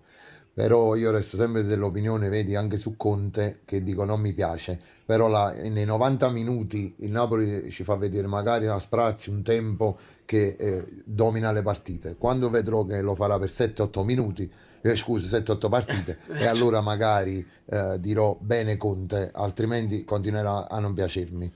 E ci sta tutto come ragionamento. Tra l'altro, come noi chiediamo, come io chiedo, prima di giudicare i giocatori, di dargli il tempo dell'adattamento, di dargli anche una squadra intorno che funziona, perché una cosa è buttare dentro Rafa Marin e giudicarlo con tutti gli 11 panchinari, e una cosa è vederlo all'interno di una squadra rodata.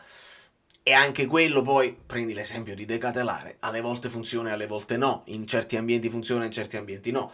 Nello specifico, per quanto riguarda gli allenatori, magari per Lukaku no, perché non può migliorare, è difficile che possa ringiovanire, però per quanto riguarda gli allenatori, se non gli dai il tempo di crearsi la sua credibilità, il suo modo, il suo metodo di lavoro, tutta una serie di cose che ha bisogno di lavorare, ha bisogno del tempo proprio necessario per farlo.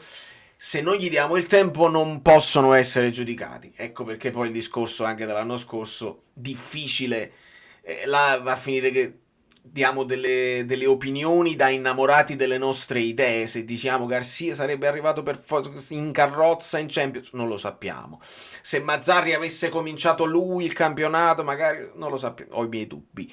Lo stesso Calzona, che sembrava quando era arrivato che poteva si risolvere, e poi si è squagliato anche lui, insomma. Quando poi c'è un casino, e idem la Roma, no? Per quello che è successo alla Roma, come fai a dire che con De Rossi sarebbe stato comunque una tragedia perché l'andamento era così? Se gli dai il tempo di fare, magari non arrivi proprio a Juric e non devi arrivare a Ranieri. Quindi un discorso di attesa che secondo me è fondamentale, che nel calcio serve. Simeone merita la titolarità, 10 minuti suoi valgono ultimamente gli 80 di Lukaku, ma onestamente sfido chiunque a fare questo cambio, specialmente se comunque vinci. Secondo me, visto proprio che il rapporto tra Lukaku e Conte è di una sincerità assoluta, cioè si conoscono benissimo, secondo me Conte può mettere Lukaku in panchina una partita e Lukaku non si prende gol. Fare semplicemente un cambio per una volta, che poi Simeone da titolare con la Lazio, per esempio, il suo timbro l'ha messo, e sembra un caso, ma non lo è.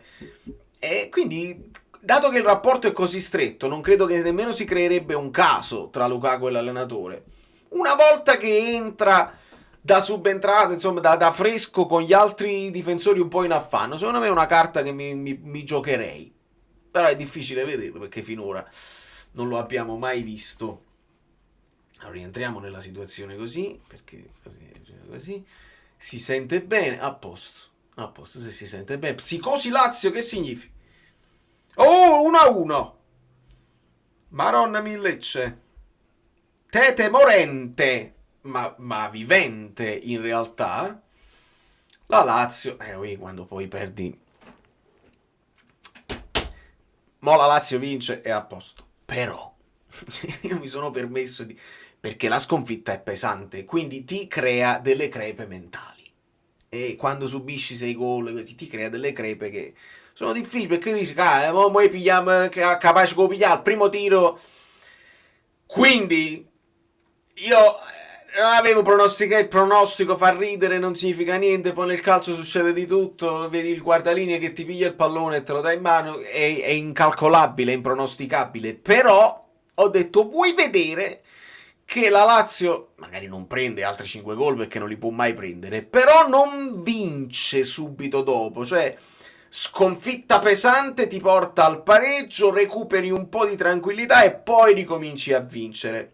Magari non finirà in pareggio, però il pareggio è arrivato, nonostante loro siano in superiorità numerica. Questa cosa fa riflettere, perché si aprono delle crepe. Quando prendi 6 gol diventa pesante, non è solo una sconfitta con l'Inter, è solo una sconfitta pesantissima, che quindi per un gruppo anche giovane, che sulle ali dell'entusiasmo tutto a posto, va benissimo.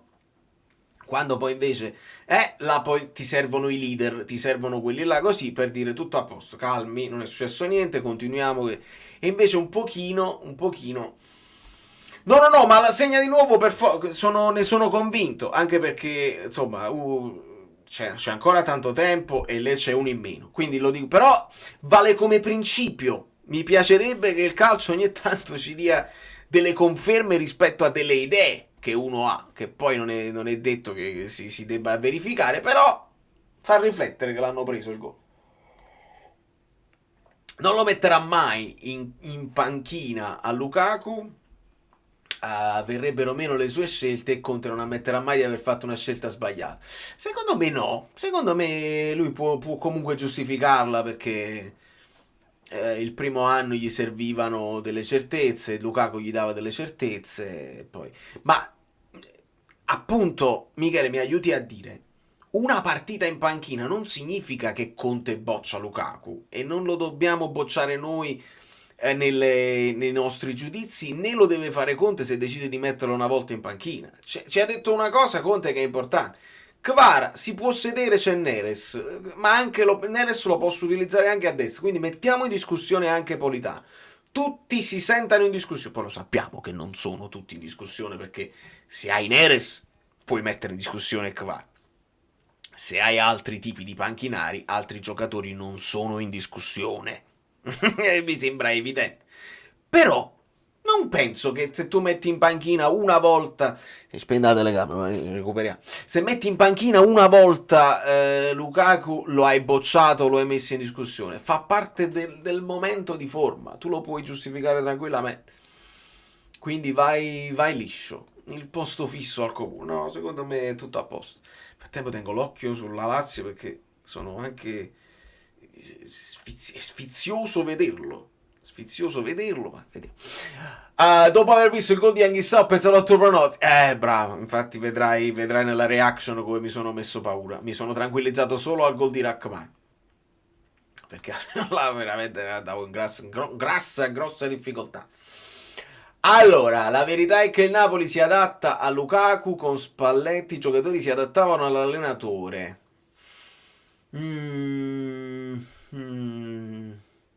Non lo so, io penso che anche Spalletti si è adattato un pochino alle caratteristiche dei giocatori, ha fatto un lavoro perché lo stiamo vedendo anche in nazionale, Spalletti quello che c'ha a disposizione, che ritiene più performante, e quello poi adatta il suo schema di gioco in base a quello, e credo che lo abbia fatto anche Conte.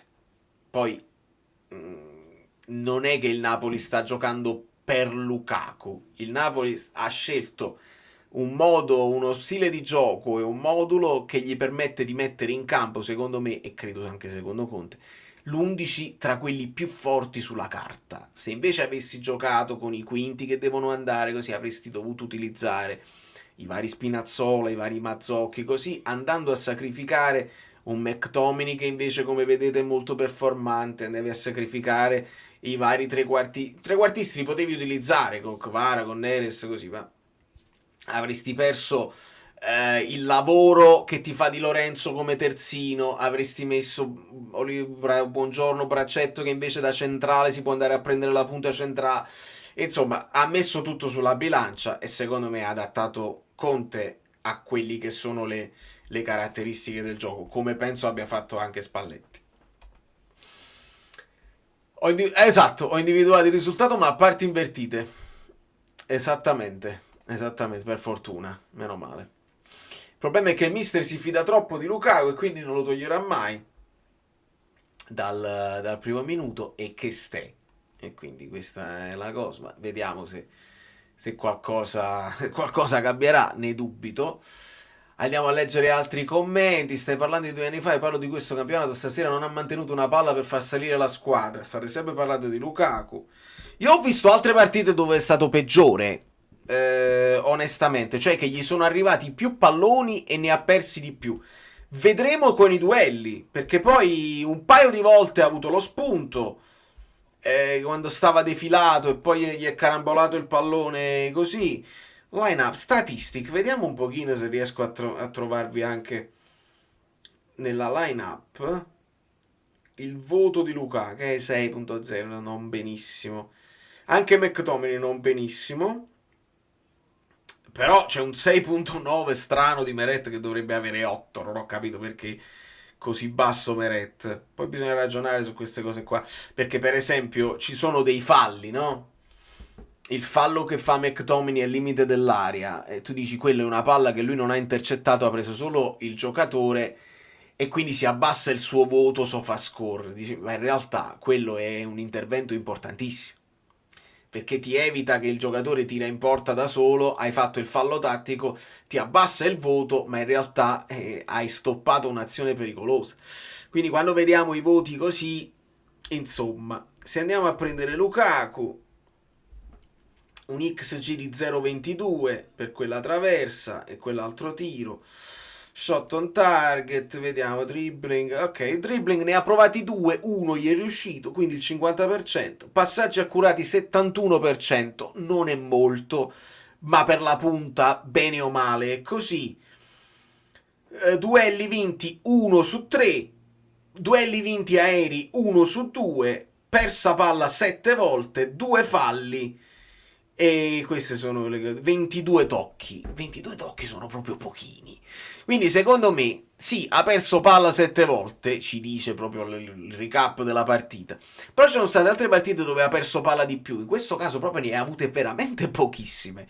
Cioè il Napoli ha sviluppato in orizzontale, è stato meno verticale su di lui, è difficile, io non voglio giustificare, sul primo che vorrei Simeone in campo. Ma va bene, insomma. Mamma mia, sto giocando pure io in difesa nel Lecce, che fatica si soffre. Voi state comunque, siamo al 61esimo, è ancora lunga, è ancora lunga. Vediamo un pochino come va a finire. Il fatto che mi preoccupa è che Lukaku è un fisicone. Dico io, una volta ti puoi prendere fallo, provi a proteggere palla per far salire la squadra, invece perde tanti palloni. Sì, non ve lo so spiegare. Non ve lo so spiegare. Mi pare che un fallo si è preso. Uno. Stavate parlando di Simeone, non di Lukaku. Benissimo. Non credo che l'attuale fondamentalismo di Conte sulle sostituzioni sia solo un fattore qualitativo e tattico, ma sicuramente un messaggio alla società e all'ambiente. Lorenzo, stiamo imparando a conoscerlo Conte e non posso escluderti che lui faccia delle scelte così. Io parto dal presupposto che Conte lui ce l'ha detto pure, ha detto io se faccio una scelta chi gioca titolare e chi non gioca titolare, la risposta mia è perché io voglio vincere. Questa risposta, che è anche molto tranciante nei confronti di chi poi resta in panchina e magari non entra, è la risposta di chi dice io faccio questo perché penso sia il meglio per me e per la mia squadra. Quindi non fare sostituzioni per mandare un messaggio mi sembrerebbe un autogol. Se tu credi che la sostituzione ti può migliorare, ti può far fare un gol in più, ti può far stare più tranquillo. In questo momento io credo che fattore qualitativo e tattico è una cosa, fattore proprio di fiducia. Lui ha fiducia in quelli che stanno in campo più di quelli che possono subentrare e su questo non ci possiamo fare niente. Se poi la società a questo reagisce con ancora qualche sforzo sul mercato, ben venga. Cioè, se a Conte consegniamo una squadra dove anche la panchina aggiungiamo giocatori a livello di Neres e quindi tu dici ma tu a centrocampo c'hai un altro Fofana, per esempio, per mettere vicino ad Anghissà, e in difesa ci aggiungi invece che Mazzocchi, Spinazzola, c'hai i nomi che si sono fatti, c'hai Singo per esempio, allora tu dici c'hai una bella panchina, una panchina che giocherebbe titolare, li devi alternare un po' di più. Finché la panchina non è così non possiamo sapere la gestione di Conte. Possiamo però guardarci un attimo indietro e vedere un pochino come si comportava con l'Inter o col Tottenham e ragionare se era così anche prima. Io quello che ricordo di quando stava all'Inter, perché ricordo il Bonneschio che faceva i commenti su Conte, è che Conte non si fidava troppo dei giocatori solo di qualità e voleva giocatori più battaglieri, che non perdessero i duelli, eccetera, eccetera. Quindi su questo Conte ha sempre puntato, il che spiegherebbe anche perché alcuni giocatori di qualità li alterna e non li mette tutti dentro. Gol annullato alla Lazio. A Dia, ma secondo voi chi ce l'ha Dia a centrocampo? Chi a centrocampo? Io al mantra. Chi ce l'ha? Quindi andate tranquilli che se segna la Lazio segna qualcuno che io non ho. Ma su questo proprio senza alcun dubbio. Allora, andiamo a vedere, perché nel frattempo sì, voi dite, domanda per Guido, il dato sui cartellini rossi in Serie A è il più alto degli anni scorsi. Non lo so se Guido ci sta ascoltando, nel frattempo io ho mandato il link, ma non lo vedo online, quindi potrebbe anche non comparire proprio. Lo sapete che Guido viene solo quando il Napoli perde, la battuta che mi concederà il fratello Guido. Quindi lo aspettiamo e vi mandate il link. Può essere pure che il link con questa sua nuova situazione alle volte funziona, alle volte no. Aspetto sue notizie per sapere se è tutto a posto. Rispondi al messaggio di Massimiliano, te l'ha scritto tipo una decina di volte, fammi vedere Massimiliano. Max, Massi Rongo, voto all'arbitro 1,99. Torniamo un attimo indietro, il messaggio, rispondi sul Ciolito. Ok, male il Ciolito, trovato. Male il Ciolito e spero sia una carenza fisica e non mentale, perché perdere il piglio su uno come Simeone è grave. Spero che non sia mentale, non faccia pagare l'entrata al 92esimo a Conte. Che tu ne pensi? Ma non sono proprio d'accordo, male il Ciolito. Per me è entrato bene. Ne parliamo.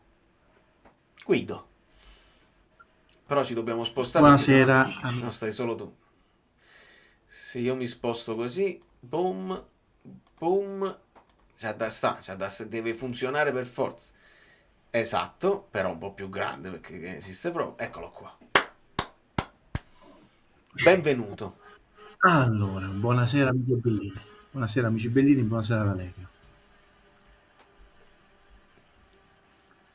Vuoi salutare qualcuno? A mio modestissimo. No, oggi diamo gli auguri di Natale poi a tutti. Ok. No, anche perché voi sapete che quella è una ragione nobile delle salutare le categorie, ma ultimamente c'è chi fa le liste di prescrizione tra buoni e cattivi, cioè dovrei essere un buon... Comunque, a mio modestissimo parere, che è solo il mio, sono 3 punti pesantissimi. Provo a spiegare perché, sempre a mio modesto parere. Innanzitutto incominciamo a vedere quella famosa quota Guido 40 punti. L'altra volta, tra l'altro, mi è scappato a fine live quale potrebbe essere il mio sogno, no? Ho detto che io sulle altre squadre cerco di essere preciso. Sul Napoli può fare anche 0 punti, non mi sbilancio mai. Però so che mi è scappato, quindi se poi si dovesse raggiungere quel punteggio è facile, basta vedere la fine della live della scorsa partita. Adesso non è più un miraggio, mancano 2 partite, sono 38, ragazzi, cambia moltissimo se sono 38, 39, 40, 41, 42, 44, perché poi vincola nel bene o nel male il girone di ritorno per noi e anche per le altre squadre. Ricordatevi l'anno di Gattuso che fece molto bene il girone di ritorno, ma basta un punto per non andare in Champions. Vittorie pesanti, 3 punti pesanti. Buonasera Guido in versione Greg Popovich. Versione Babbo Natale per i bambini. Grazie a Peppe.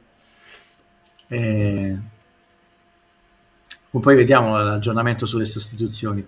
Ti dicevo, c'è anche un aspetto psicologico, vedi, battere la Lazio sarebbe stato psicologicamente importante anche per gli avversari, no? Perché non le puoi vincere tutti gli sconti diretti. L'Atalanta l'ha perso con l'Inter, anche male, 4-0. L'Inter ha perso con il Milan uno sconto diretto, e la Roma più di 1, il Napoli ha perso con l'Atalanta. Quindi, tranne la Juve che è imbattuta, anche chi in testa alla classifica uno sconto lo ha perso. Però quella era una partita che poteva mandare un messaggio molto importante all'avversario. Lo mandi mantenendo questa continuità della classifica Guido. Noi abbiamo steccato subito con il Verona, ma facciamo gli scongiuri, ancora i 2 pareggi con gli altri 13 non sono venuti, quindi mancano 2 partite, quindi vedi, potresti essere perfettamente in linea o superarla questa classifica o fare un po' in meno, però sei arrivato alla fine e non ti eri giocato il bonus. È importante perché questa domenica, se ci fate caso, il calendario è particolarmente crudele, nel senso che ci sono le 7 o 8 presunte sorelle contro le altre, non ci sono scontri diretti. Quindi oggi chi perde punti, probabilmente nessuno, e sono punti pesanti, per chi insegue si va sempre più larga, è capitato a noi l'anno scorso, poi la forbice per recuperare poi è sempre più difficile. Mentre la settimana prossima gli sconti diretti sono 3, Napoli al Venezia, io non faccio pronostici, però proviamo a fare un gioco, il Napoli mettiamo che batte il Venezia, facciamo gli scongiuri eccetera. Quella con 3 sconti diretti, quella vittoria diventa pesante, ma è pesante perché oggi te la rende pesante. Se oggi avessi steccato e cominci a fare il gambero, prima vai un po' su, poi torni un po' giù, prima guadagni 2 punti sulla Juve, poi li riperdi, eccetera. Quando le partite incominciano a essere tante, ogni partita pesa sempre di più perché hai sempre meno tempo per recuperare, quindi non è tanto il blasone della squadra. Poi tra l'altro il Genova con il nuovo allenatore, col cambio allenatore non l'aveva ancora perso. Vero. In casa è una squadra sempre storicamente arcigna, ha il riempimento dello stadio maggiore in Serie A, non ha la media spettatori più alta. Il Napoli tra l'altro è quarto in questa classifica, 50.000 ormai è la sua media, un po' meno, però si supererà questa media con il prossimo pienone col Venezia, e 49.000 rotti. Però sulla capienza dello stadio lo riempie al 93%, quindi è un pubblico molto affezionato, nonostante non competa per vincere uno scudetto, per andare nelle coppe. Questo è un segno di un calcio questo può essere pure che il pubblico non lo sa, però. Sì, può darsi pure che il pubblico non lo sa. Per la partita io credo che oggi ci possiamo affidare totalmente alle parole del mister, e poi possiamo provare ad aggiungere qualcosa molto umilmente, però lui stesso ha detto bene, ma è proprio abbastanza juventina la situazione, no? Bianca e nera, un primo tempo buono, autoritario, solido, il Napoli convinto, va 2-0, il secondo tempo ha detto Conte, no, male, troppa ansia, troppa paura, e permesso di rientrare la squadra Genova in partita, non puoi portartela agli ultimi minuti con un gol di svantaggio, però sono quelle sbavature, quei margini, quelle fasi di crescita che il Napoli ha, che può fare in tempi anche più brevi, volendo, di quella che è i piani segreti di Conte, può non fare, eccetera. Il fatto che non sia una squadra tutt'altro che perfetta, ma abbia 38 punti, e questa è una buona notizia, lo diciamo sempre, perché Sì. quando tu vedi, il City ormai aveva raggiunto il massimo anche come non solo come punteggio, ha vinto dei campionati quasi a 100 punti, con un Liverpool a un punto di distacco, ha massacrato la Premier in questi anni, calcio reticolare, mi viene da dire, no? Non proprio come il tiki-taka del Barcellona, però asfissiante, insomma. E adesso negli ultimi 12 mi sembra che ha perso 9 partite, ed è il City, il monte ingaggi del City, non so quante squadre di Serie A, per dire. E invece noi siamo una botte dove di vino ne puoi mettere ancora tanto, ma proprio tanto, secondo me, ma proprio tanto. E tra l'altro non sai, voi mi chiedevate, vede, troppo presto il mercato di gennaio, a parte che non faccio il mercato. Beh, è evidente che il Napoli, un terzino, un difensore centrale e un centrocampista sarebbe il sogno, no? Ma non lo dice Guido, lo dice l'utilizzo di Conte della rosa. Vediamo giusto come dovrei aver imparato l'altra volta in tempo reale, quindi proviamo a vedere se ho disimparato quello che avevo imparato l'altra volta. Ormai non è più un caso, Conte non fa proprio, negli ultimi 6 partite ha fatto una sola volta la quinta sostituzione. È un tema.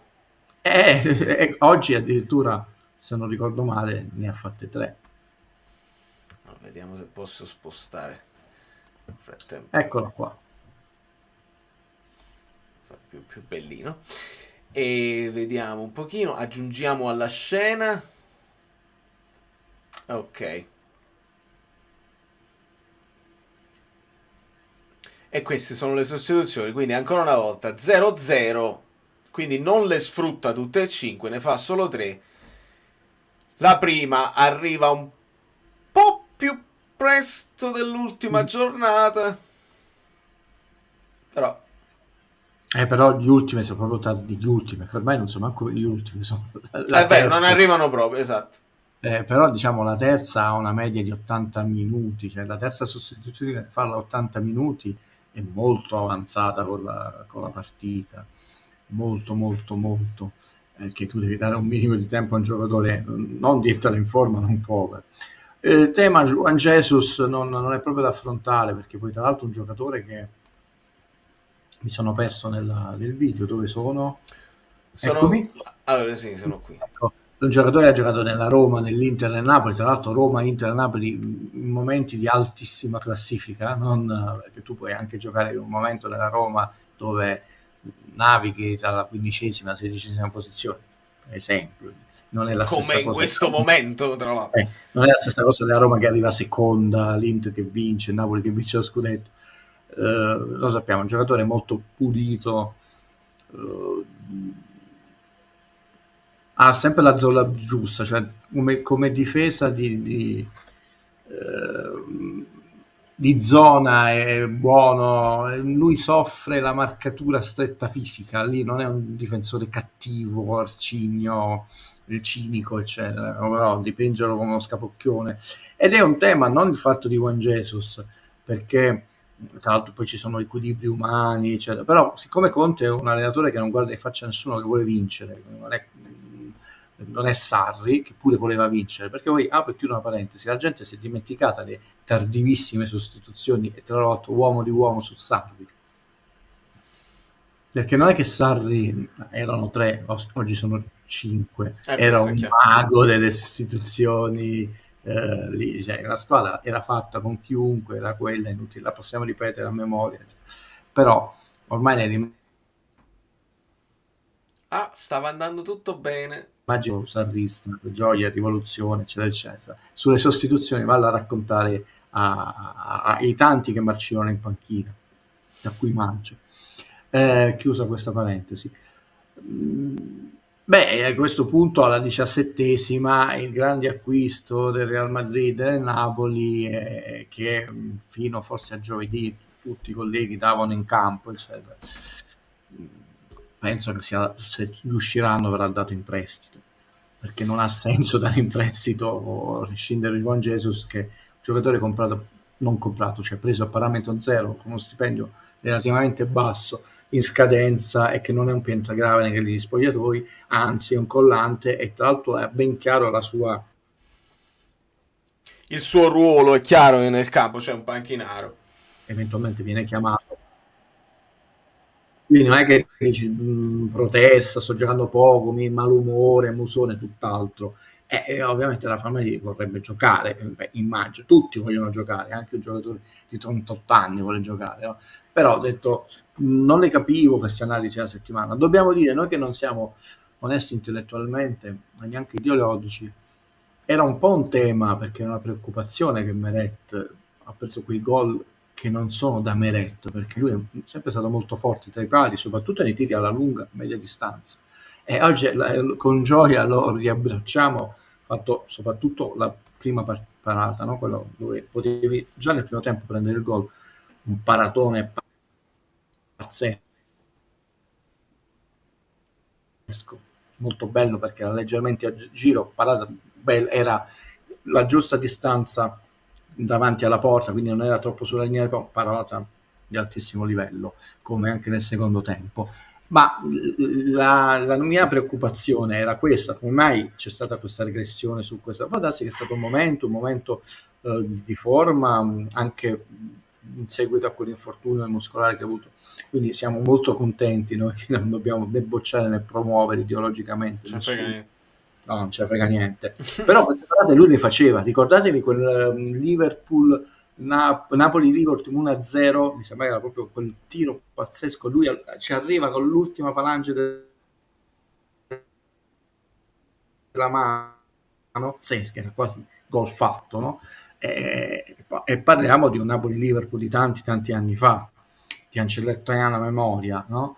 Ecco perché io ero non preoccupato, nel senso che bidone, come si chiama, in questa partita, in questo momento c'è stata questa sbavatura. Detto, è una novità per noi non buona, ma registriamo con gioia che si è tornato all'antico. Lui tra i pali è molto forte, e oggi ha fatto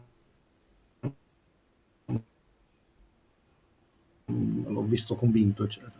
Perché poi quelle parate in quel momento già hai sofferto nel secondo tempo, così tu anticipavi una sofferenza, ridavi la carica agli avversari, è stata importante, non solo molto bella, difficile da fare, un bellissimo tiro, però fatta al momento giusto. Allora Guido, recupero un vocale che ti aveva mandato, vediamo se ci riesco, devo fare un po' di cose. Guarda, esco una cava gigante adesso. Ok. Il vocale di Francesco, che ritrovo qua. Tutto può funzionare, tutto può andare alla grande. Eccolo qua. Fammi sapere se registro questo vocale prima della partita, credo che lo scriverò anche in chat, ma lo dico anche qui: dovrei ascoltare questo vocale quando arriverà Guido in live. La mia domanda è sul tema degli stipendi. Prima parto con una riflessione, ovvero su quello che abbiamo letto oggi, le dichiarazioni di Garcia, dove c'erano calciatori che chiedevano stipendi più elevati rispetto a quelli che già percepivano, magari per via della vittoria dello scudetto. E voglio partire da una docuserie famosissima su Netflix, ovvero The Last Dance che descrive, diciamo, quella che è la storia dei Chicago Bulls, dei 6 titoli vinti, ma mi voglio concentrare su un giocatore in particolare, ovvero Scottie Pippen. Scottie Pippen, che era praticamente il secondo miglior giocatore dell'NBA in quel momento, dietro solo a Michael Jordan, il migliore di tutti i tempi, ma percepiva il sesto stipendio nei Chicago Bulls e il 122esimo nell'NBA. E trovo delle similitudini, diciamo, fra Scottie Pippen e Kvaratskhelia. La mia, diciamo, adesso è più quella che voglio fare è più una provocazione, ovvero Kvaratskhelia, perché ricordiamoci che Scottie Pippen all'inizio della stagione 97-98 non giocò per protesta, per andare contro la società, per via dello stipendio, eccetera. Kvaratskhelia può essere, diciamo, visto come un bravo ragazzo a non aver causato nessuna tarantella in questi 2 anni, perché percepisce, cioè andrebbe visto Kvaratskhelia nella graduatoria della Serie A dove si trova, e stiamo parlando di uno dei 3 calciatori più forti della Serie A, può essere visto, diciamo, come un bravo ragazzo a non aver causato nessuna tarantella all'interno dello spogliatoio, diciamo, direttamente, indirettamente poi non lo sappiamo. Ragazza ha sbagliato. Ciao Vale. Ok.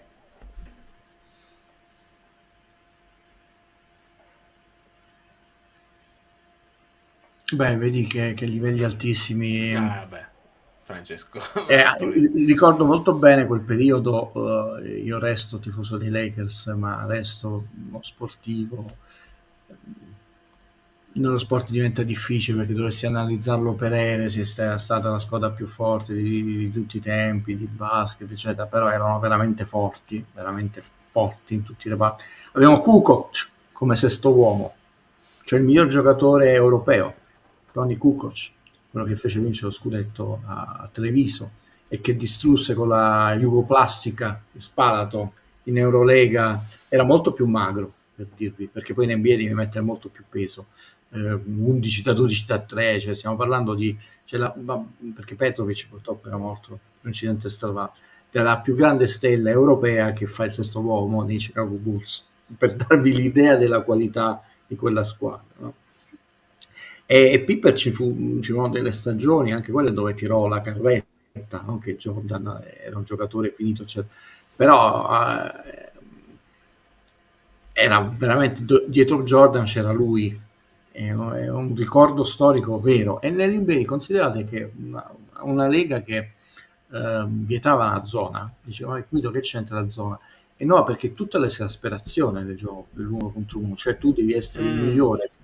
Quando io vi ho detto nell'NBA loro non sanno manco chi è l'arbitro, ho detto chi arbitra questo, eccetera, perché il tema non è l'arbitro, il complotto. L'anno scorso ci fu quella manata in faccia che poi costò parecchio, quella sconfitta e non a un giocatore qualunque, a LeBron James, no? Però gli arbitri ammisero l'errore, dice noi cercheremo di fare il massimo per essere la lega migliore possibile, eccetera, eccetera.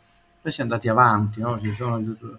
Perché tu vuoi essere il migliore, per essere migliore devi schiacciare in testa a LeBron, come LeBron ha schiacciato in testa a chi è stato prima di lui, eccetera, eccetera.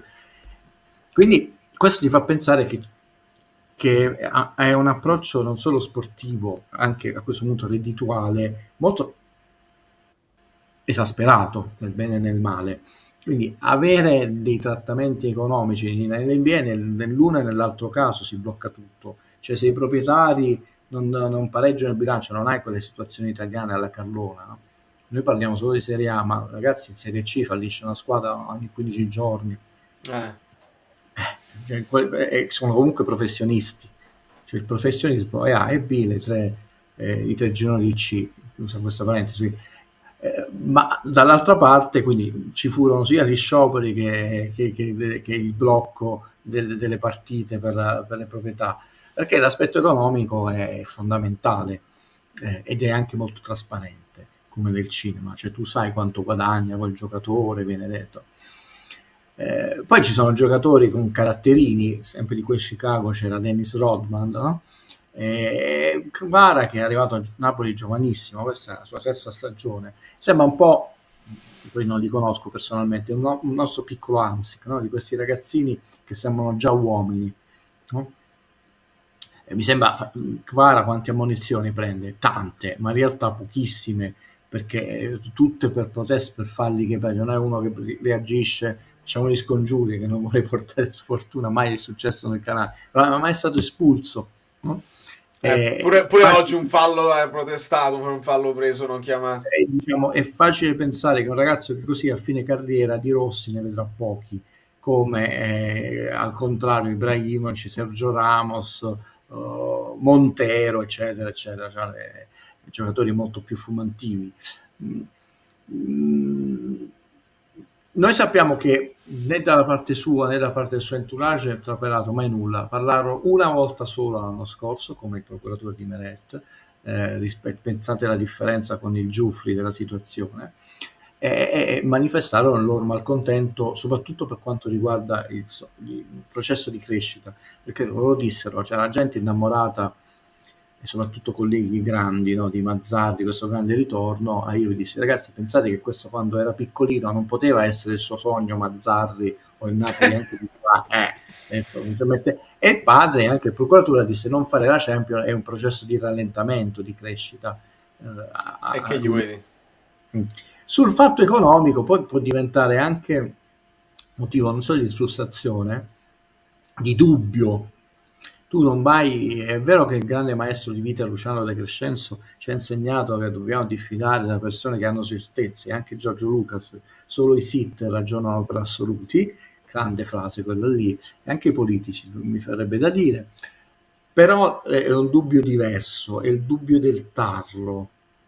I tarli corrodono i mobili pregiati, è il dubbio, ma allora sono così forte oppure questo trattamento sono stimato al punto tale della società, perché poi nell'ambiente si parla, vedete, non solo tra calciatori e tra addetti ai lavori, giornalisti, essa è stata una cantilena totale l'anno scorso, dall'inizio del campionato alla fine, di tutte le trasmissioni radio, tv, web, eccetera, che pagato poco, questo non potete escludere che possa influire, non dico che giochi male, però possa influire nel malumore, nell'autostima, in certe dinamiche. Lui comunque ce l'ha fatto pesare poco.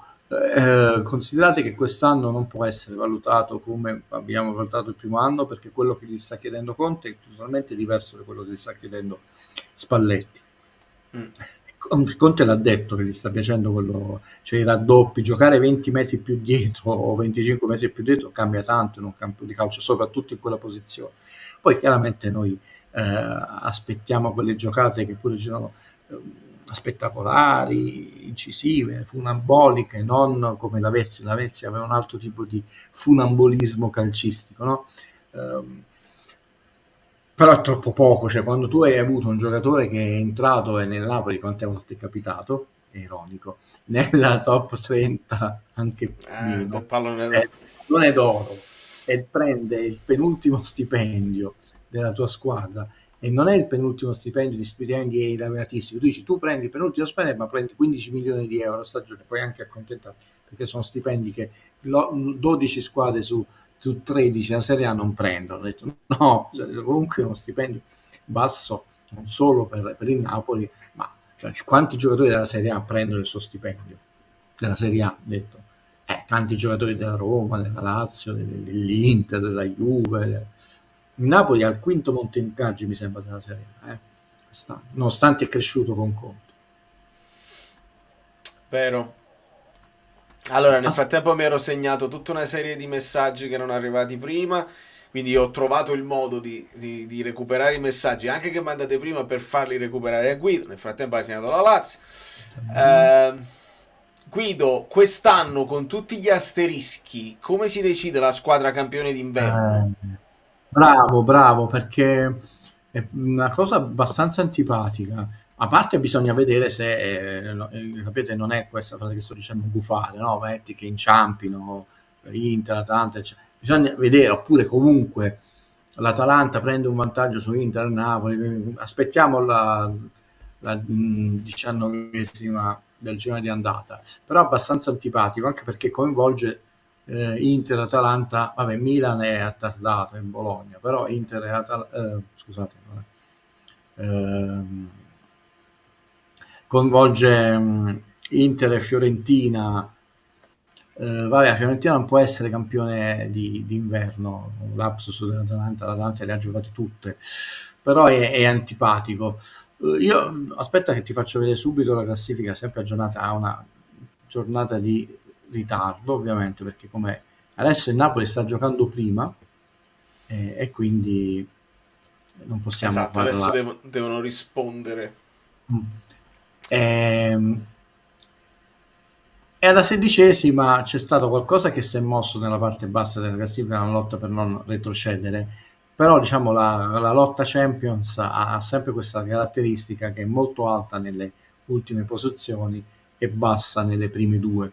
Io vi dissi attenzione che il fatto che il Napoli è prima in classifica ma è una quota scudetto più basso, sembravo il cretino nel villaggio con tutti i colleghi che dicevano altre cose, questo favorisce l'Inter perché non si deve dannare, non sta entrando in agitazione per recuperare terreno, e infatti comunque l'ha recuperato, addirittura l'Atalanta ci ha superato.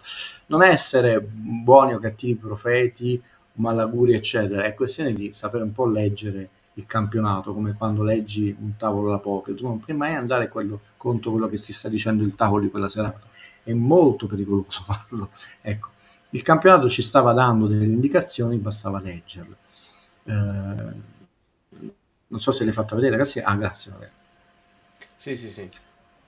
Quindi aspettiamo, perché tra l'altro vi ricordo che comunque l'Atalanta ha degli sconti diretti non da poco, uno tra l'altro con la Juve, la Lazio tutti sconti diretti, anche l'Inter li ha praticamente finiti se non sbaglio, quindi dobbiamo aspettare. Intanto vediamo domani, no? È chiaro, non c'è nessuno sconto diretto, l'Inter gioca col Como, può essere, anche se il Monza sta veramente disastrato, ma proprio disastrato. Io non credo che più di una squadra possa perdere punti, potrebbe esserci veramente il filotto che tutte, Roma, Fiorentina, Inter, Juventus, eccetera, eccetera. La Lazio, paradossalmente, il Bologna non è nella lotta scudetto, il Napoli e il Bologna intanto il loro l'hanno fatto, il Milan l'ha fatto anche se ha tardato, e su 4 non poche, nessuno ha preso. Sì. Poi questa domanda di Virgilio entra un po' in questo discorso che stiamo facendo. Vorrei chiedere a Guido chi pensa che mollerà per primo, più probabilmente lassù. Grazie, saluti dalla Germania. No, può essere non mollare, perché hanno delle classifiche veramente molto nobili, la Fiorentina,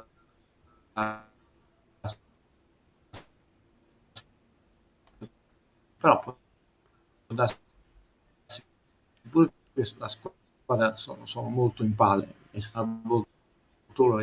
la Juve sta lì, però se vi ricordate ho detto la Juve ci metterà qualche annuccio prima di rivincere, no, sono già un po' di anni, e proprio quei troppi scudetti vinti con gli asterischi, diciamo così, come scrisse un grande articolo anglosassone, gli hanno rallentato adesso la possibilità di rivincere subito, è un discorso complesso.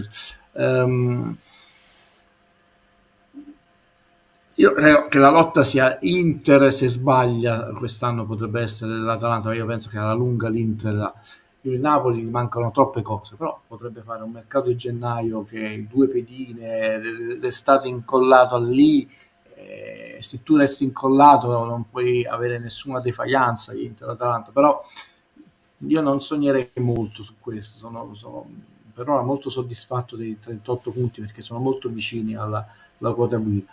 Come vedete la classifica sta allungando, la prossima partita è fondamentale anche perché appunto ci sono 3 scontri diretti e vedremo chi si attarda e lì puoi entrare in agitazione. La Roma ormai subentra più non solo la paura, più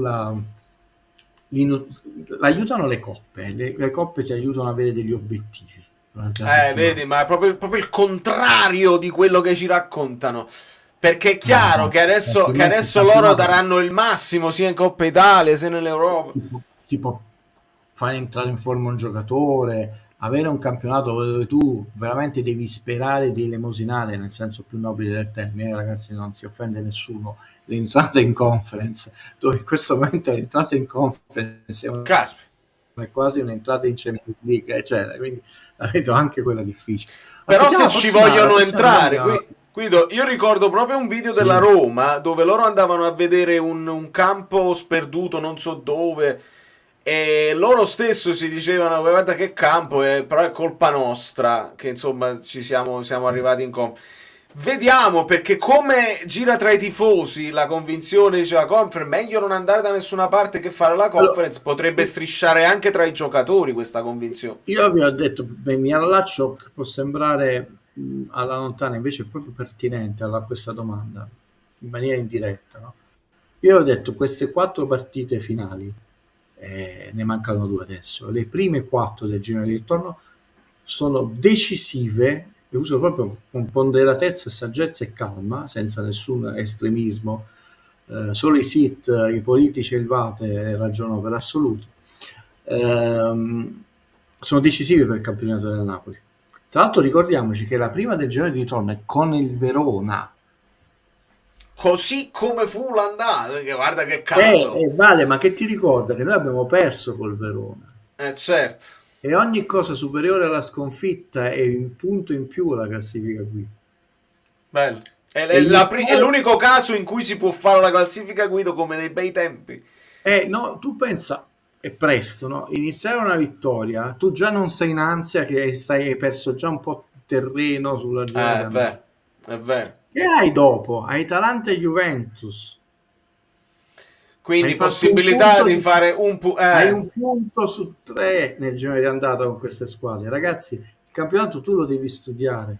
Quindi se fai 2 pareggi con Atalanta e Juventus hanno un peso diverso rispetto... Molto diverso. E hai vinto. Io non faccio... si immagini se. Quindi ragazzi, le ultime 4, fare benissimo in questi ultimi anni, le prime 4 del girone sono decisive per il Napoli. Perché poi decisive nel senso, poi è ovvio che poi devi continuare.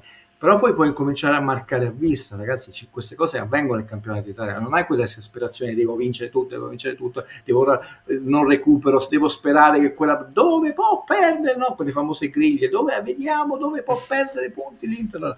Quindi andiamo duri, perché comunque Venezia lo devi battere, la Fiorentina è fortissima, però c'è un'altra discriminante, perché ti voglio dire, che c'è un'altra partita che le squadre devono saltare, tra cui l'Inter, l'Atalanta, il Milan, la Juve. E quindi dobbiamo vedere queste squadre quando andranno a fare la Supercoppa, quanta distanza avranno in più o in meno. Noi speriamo che stanno attardate rispetto a Napoli, perché è vero, tu la devi recuperare, probabilmente la vinci. E tra l'altro una è uno scontro con la Juve dell'Atalanta, e quindi una delle due qualche punto non lo deve fare. Psicologicamente tu, diciamo, le vince tutte l'Atalanta, le vince tutte l'Inter, intanto se le vince tutta l'Atalanta, le vince tutte la Juve non le ha vinte. Però tu intanto dici solo a 6 punti dal Napoli, per dire. È stressante, no? Quindi certo, buon per loro, io avrei preferito giocarne e vincere la Supercoppa, sia chiaro, mi gira molto le scatole che non alzo trofei, perché tra l'altro questa cosa delle coppette, se sono coppette, perché queste grandi squadre le vincono e le vogliono vincere? Allora la Juve non è una grande squadra perché ha 15 Coppe Italia. Mi sembra no, è veramente o l'idiozia oppure la... E in bacheca mettono solo le coppe più grandi, non mettono le coppette, e non è vero, invece mettono... Uno di Champions ne può mettere una, e una è la meglio che non le mette. Il Real Madrid ne può mettere infinite. Vabbè, comunque ragioniamo la prossima partita, perché già la classifica necessariamente subirà un leggero scossone, necessariamente, non perché ci sono 3 scontri diretti. E attenzione, poi ci sono delle squadre che stanno molto bene dal punto di vista statistico, Inter, Fiorentina e Juve, perché hanno una sconfitta e 0, delle squadre che non si possono più permettere, no? Incominciano ad essere 4, 5, tra cui il Napoli non deve un po' più perdere da qui alla fine del girone di andata. Chiaro, nel frattempo ci hanno segnalato una traversa del Lecce sul finalissimo, quindi la Lazio vince, vittoria importante, ha evitato il principio di brutti pensieri, peccato per noi, però potrebbe, sai, un po' di paura, magari se la sono presa, e l'abbiamo vista poi sul campo, perché comunque hanno subito il pareggio in 11 contro 10, insomma. Loro non hanno partite da recuperare e non hanno la Supercoppa, quindi 34 sono e 34 sono. Esatto. Non sono 34 che possono essere di più. Penso, quando io ti ho detto abbiamo sprecato un set point, penso il Napoli basta solo pareggiarla con la Lazio, vabbè, hai solo 39 punti, però loro ne hanno 32. E cambia molto la classifica, non solo in relazione al Napoli, in relazione a tutte le altre, però l'hai persa e fa parte di quel processo di crescita che Conte ha detto dall'inizio e quindi non l'ha mai nascosto e non sta bluffando. Guido, io mi sono fatto afferrare per pazzo in reaction, lo vedrai domani mattina, perché ho visto il guardalinee che entra in campo, prende il pallone e gliela dà, non penso fosse Di Lorenzo, non ho mai visto un guardalinee che aiuta a non perdere tempo. Di solito il guardalinee il pallone non lo può toccare. Ah sì, loro dovrebbero essere ininfluenti da questo punto di vista.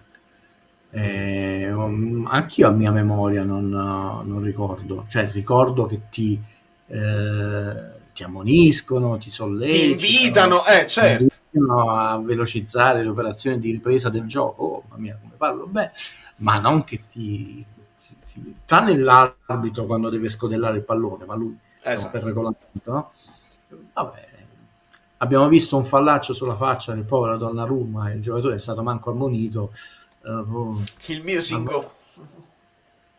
No, non è stato fatto con cattiveria. Il calcio è uno sport di contatti, no?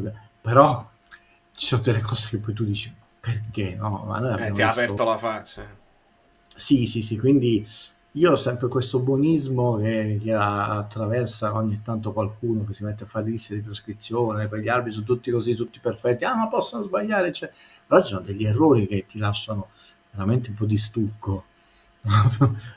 Io mi ricordo un Napoli-Juventus prima di quella del tuffo di Tania Cagnotto travestita da Cristiano Ronaldo, c'erano stati 7 errori, tra cui quella famosa azione dove Bonucci e un suo giocatore si scontrano da soli e Rocchi ferma e dà fallo Insigne che si mette a ridere. Me lo ricordo benissimo, c'è una reaction sì, si è detto che cosa ha visto, no te lo ricordo, no, ma poi e poi il che cosa ha visto si collega anche oggi, perché io ancora non ho capito cosa stavano controllando i 2 check del VAR sui 2 gol del Napoli, su entrambi.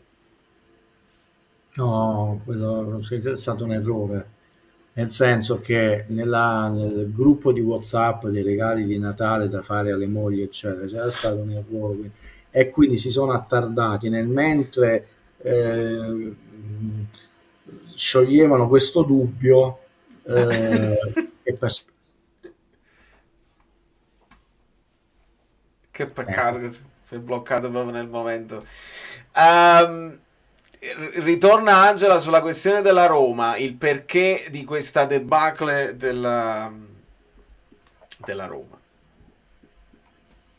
Ma la Roma ha molte cose sbagliate, poi io non conosco perfettamente tutte le cose dell'ambiente romano, che è particolarmente sclerotico. Voi avete Valerio che è il Carega della situazione fuori classe, ma io ogni tanto per sbaglio mi hanno segnalato cose, ma non voglio nominarli. Ma c'è gente, a parte che ha difficoltà con la lingua italiana, ma insulti, cose, cioè, ma questi ormai fanno opinione, cioè, ma senza andare in questo, le radio, cioè, una società che ha fatto molti errori. Uno di questi è il caso di Bala, perché o veramente lo vende, o non lo vende. La separazione di Lukaku è un giocatore sul viale del tramonto, non ha più la forza, lo sprint, la brillantezza, la cattiveria agonistica, non è mai stato uno di quelli proprio butraghegno però nella Roma il suo peso lo faceva, e quindi tu lo devi sostituire. È una campagna acquisti strana innanzitutto, perché poi la Roma non è una squadraccia, però a volte ti manca quel Ciccio Romano che ha fatto girare meglio il Napoli dello scudetto. Allora tu dici, ma come, noi abbiamo questo come faceva il VAR, ma come nessuno ha questi del Napoli, ma ti manca quell'ingranaggio, come successe non andando così male quando il Milan regalò di fatto parametro zero Pirlo alla Juve, aveva una marea di mezzali, un attacco fortissimo, e incominciò a provarli tutti, Sidorf, Kaká eccetera, nel ruolo di Pirlo. Bastato togliere quello e non aveva il piano B, non aveva un giovane Pirlo che casomai non aveva la sua classe, non aveva la sua carisma, la sua esperienza, ma almeno era nello stesso ruolo. E il Milan è andato molto maluccio, non in questo con livello disastroso come c'è una società che saprà fare bene gli affari, eccetera, però un po' scollegata non è quel fatto dal territorio, non conosce l'ambiente, dal mondo calcistico, che è molto diverso dal football americano, dal basket. Molto specifico. È molto diverso da quello, per quanto stiamo parlando dello stesso sport, della Serie A, della Premier, della Liga, e non le cito tutte, perché comunque ogni lega, pensate quanto è diversa la lega francese da quella spagnola, proprio culturalmente, e tu devi avere degli uomini di esperienza, non voglio dire che ti guidino, che però ti fanno capire certe cose, poi la decisione finale è la tua. Altra cosa, secondo me, ve lo dissi, quello è stato proprio sbagliato, andando indietro, pessima separazione di Mourinho, è proprio come non dovevi fare. Poi lì hanno gridato, bellissimo, e lì dice, sì, hai preso, è andato bene Guido, ma tu dicevi che è andato bene De Rossi. No, io sto dicendo pessima separazione da Mourinho, non ho detto hanno fatto male a chiamare De Rossi. Ragazzi, sono due cose totalmente diverse, ma quella metodologia, quel tipo di score, quella debolezza, che tra l'altro non ha senso, finire il campionato per uno e l'altro, poi te la porti dietro, è come una bolla d'aria. E così è stato poi con De Rossi, praticamente. Ecco, e allora mi hai proprio letto nel pensiero, se hai quella metodologia, quella debolezza, appena vedi un po' di vento ti spaventi, no, non si fa il bagno, cioè pessima separazione delle rosse, allora diventano due. Tant'è vero che hai la fortuna di avere un gentiluomo, un allenatore capace, bravo, che anche se si era ritirato per la Roma Torno non la salverà, cercherà di dargli una forza, una dignità e trovare il profilo giusto, o segnalare, aiutarli per trovare il profilo giusto per l'anno prossimo. Però sono andate tante cose male, perché le squadre si costruiscono, e in questo la grande Juve, la grande Inter, il grande Milan si costruiscono dalle società, e lo diciamo sempre, ragazzi, non è che avresti vinto qualcosa, ma era il Napoli di Allodi, il Napoli fu costruito in 3 anni, ottavo, terzo e primo, aggiungendo, non togliendo.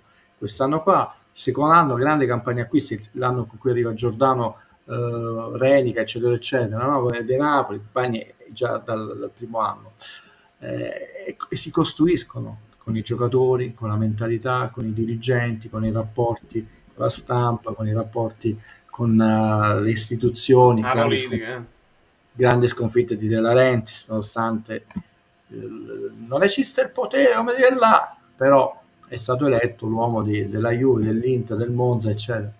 De Laurentiis e non al terzo o al quarto scrutinio, al secondo 14, anche se la situazione è bloccata, non perché l'elezione non sia valida, perché deve risolvere qualche piccolo problema di conflitti di interesse, che poi è il vero problema dell'Italia. Tutti dicevano Berlusconi, ma l'Italia è una nazione fondata sui conflitti di interesse, dagli ospedali all'università, alle scuole, ovunque, cioè, trovavo in un luogo dove veramente non trovi conflitti di interessi.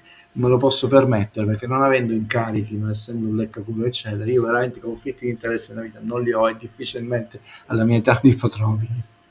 Guido, visto che l'argomento Roma si collega a un argomento di mercato, o meglio una voce che è uscita che riguarda questo scambio Raspadori-Pellegrini. Ora Raspadori è stato individuato come scambio anche per la Juve, Danilo, insomma così. È evidente che per Raspadori non ci sia tanto spazio in questa squadra.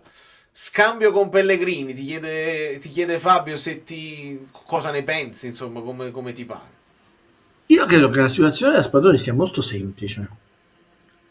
Il ragazzo è già un ometto che ha le idee chiare nella vita, nel calcio, nello studio, eccetera, mi sembra un professionista di alto livello. Come calciatore è un ragazzo che ha delle qualità, il Napoli ha pagato troppo. Questi sono i primi punti, cioè.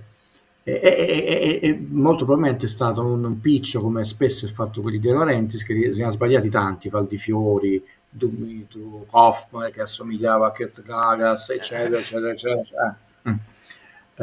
Tonali, E mo so cacchi tuoi, no? A Tonelli, no? È lapsus perché quello è un altro uomo di mercato, sì, forse vale. Hai fatto pensiero, infatti mentre lo dicevo, ma non è quello. Tonali, mi ricordo Verratti, ma Tonali no. Sì. Quindi, ragazzo mi sembra come professionista è fascia altissima come testa, come si chiama, ma lo vedi nelle dichiarazioni, come parla, si va a comportare, ha delle qualità calcistiche già medio-alte. Se tu l'avessi pagato di meno, già ti pesava di meno. Poi è un piccio di De Laurentiis. Probabilmente nello scacchiere del Napoli non ho mai trovato la collocazione, dicevo, questo è sicuramente il suo ruolo. Poi ti sei trovato, ha fatto anche gol importanti, pochi ma importanti, no? Quel Napoli Spezia 1-0, il gol a Torino con la Juve è un gol simbolico, però con Osimhen, ira di Dio, adesso la situazione è semplice, è evidente che alla Juve andrebbe subito perché Giuntoli lo conosce sia come calciatore che come uomo e gli serve. No, non ti bloccare, interessantissimo, mannaggia. Poi gli scocci perché un suo acquisto 35 milioni più bonus più poi non sappiamo quanti procuratori, perché quelle sono voci veramente occulte, però proprio darlo alla Juve. Anche Ranieri lo stimi, quindi io non credo che sia un problema di trovargli una squadra. Quello è uno di quei giocatori dove non c'è nessun problema a trovargli una squadra, e il problema è quanto tu puoi rafforzare o meno un'altra squadra e quanto è la contropartita. Tutti, ma dal primo giorno che è venuto a Napoli, io non so, danno sempre per partente Simeone, non lo so.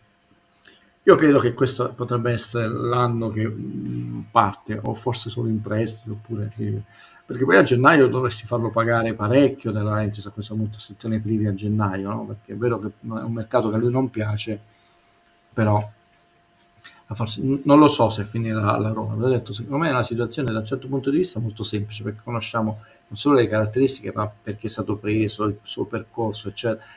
Non è quei giocatori tipo Mazzocchi, no? Ho detto, ma Mazzocchi tu non puoi darlo lo stesso stipendio a nessuno degli altri 13, e quindi tu sei lì per andare, o gli paghi parte dello stipendio, come lo era per Insigne, che io dissi, guardate, qua non può andare, qua non può andare.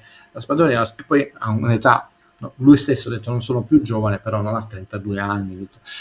Bisogna vedere, nella Roma ci può essere questo, io non sarei contentissimo di questo scambio, però ti dico, come nemmeno quelli del Danilo, la Juve, non sarei vorrei un giocatore estero. Il mio profilo resta sempre Caglion, te l'ho detto, non lui purtroppo, cioè giocatori 23, 24, 25 anni che ti garantiscono 7 anni di stabilità totale calcistica, umana, spogliatoio professionale, proprio delle macchine, però vedremo, non lo so sinceramente qua.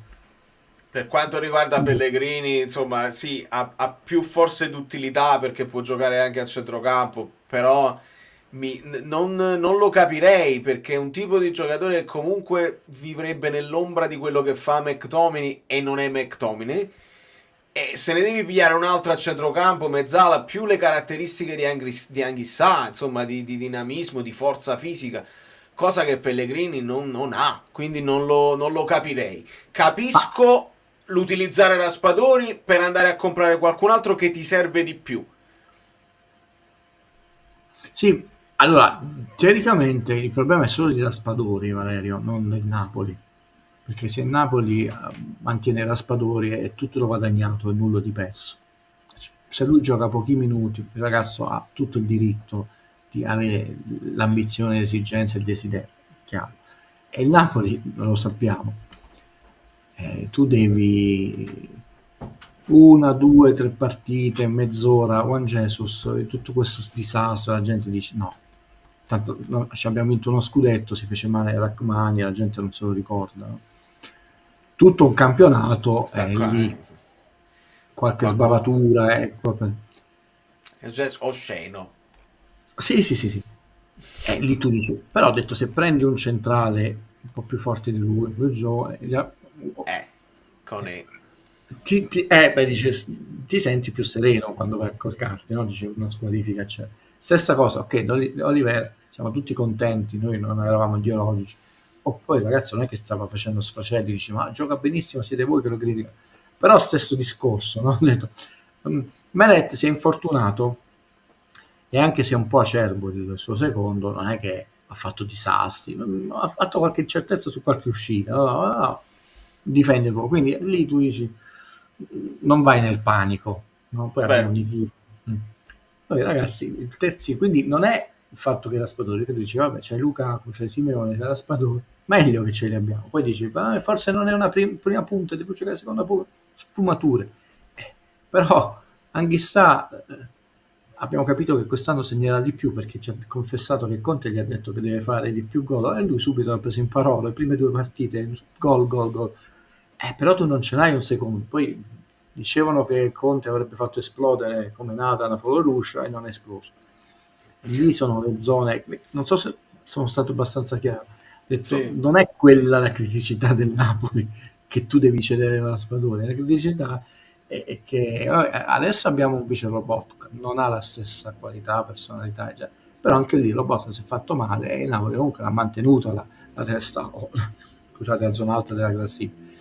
Allora noi abbiamo quelle 2 o 3 caselle, non dico tutte e 3, 2 da rafforzare ci farebbero dormire sogni migliori. E poi non considerate un aspetto che è importante, e queste vittorie di oggi per il Napoli, che le vittorie si costruiscono durante le settimane di allenamenti, quando ti mancano i giocatori, tu anche negli esercizi, quando ti manca Mazzocchi e Kvara, no? Tu dici non c'ho Mazzocchi che ti voglio far marcare, quando ti mancano 4-5 giocatori, voi non considerate la settimana quando si allenano. Lo disse Zanetti quando vinsero la Champions, io il primo ringraziamento fu proprio la panchina, perché loro ci hanno tenuto sempre in tiro, e se loro non ci avessero fatto allenare sempre così noi non saremmo arrivati a questi livelli. Quindi questa settimana di leggerissima emergenza del Napoli, non gravissima. Comunque il Napoli ha tenuto botta, è importante, però 2 pedine di qualità in quelle 2 zone del campo ci farebbero comodo. C'è anche lo scambio Raspadori e un di più, ma non è la nostra criticità. D'altronde gioca poco. Non so se sono stato chiaro. Chiarissimo. No, assolutamente chiarissimo. Siamo sicuri che il problema sia il nome, nel senso, noi che elementi abbiamo per giudicare che l'opinione di Conte, per esempio, su Rafa Marin sia giusta? Non abbiamo mai potuto vederlo. Però io non capisco perché la gente si impunta, poi perciò determinati personaggi spopolano nei media, nel senso, è vero, no, tu non l'hai visto, ma noi dobbiamo non giudicare, qua non stiamo giudicando, vorrei che sia chiaro, io non è che Guido Gentile ha bocciato, dice un bidone, Napoli ha sbagliato acquisto, cioè, però dice che non ha giocato manco un minuto in campionato, questa è una verità, punto, no? Conte sta facendo oltre che questo, poche sostituzioni in determinati settori, cambia Kvara, Politano, anche perché fanno un lavoro veramente notevole, massacrante. Non credo che sia il nome antipatia, anche perché tranne qualche rarissimo caso che c'è stato, lo stesso Lippi litigava con qualcuno, no? Non Bagnato, ma tutti gli allenatori, almeno un giocatore. Però quando uno è forte, nel calcio gioca sempre, no? Anche a 20 anni lo mettono. Vabbè, si è visto con Kvara, è arrivato semi sconosciuto, gioca con Spalletti. Allora,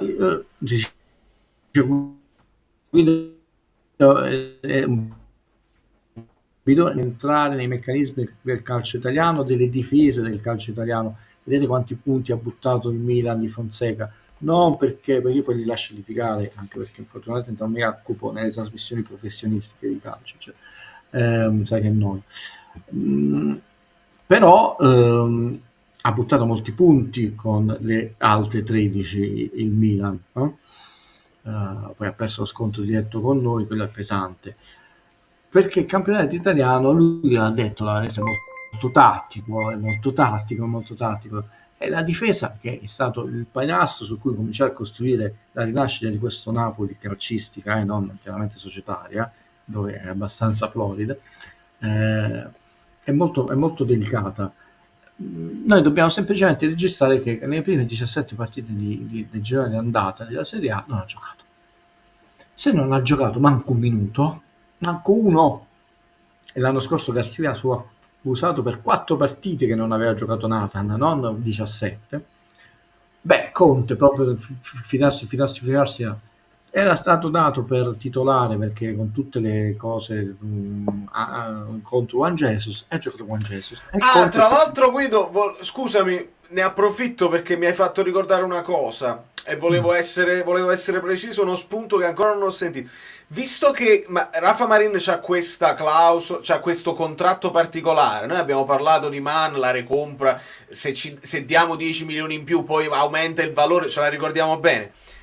Più che Manna come contratto creativo, va sottolineato che è il Real Madrid che fa così, perché hanno fatto lo stesso con Nico Paz, dove hanno la recompra a favore loro dal Como, hanno fatto lo stesso con Brahim Diaz dal Milan.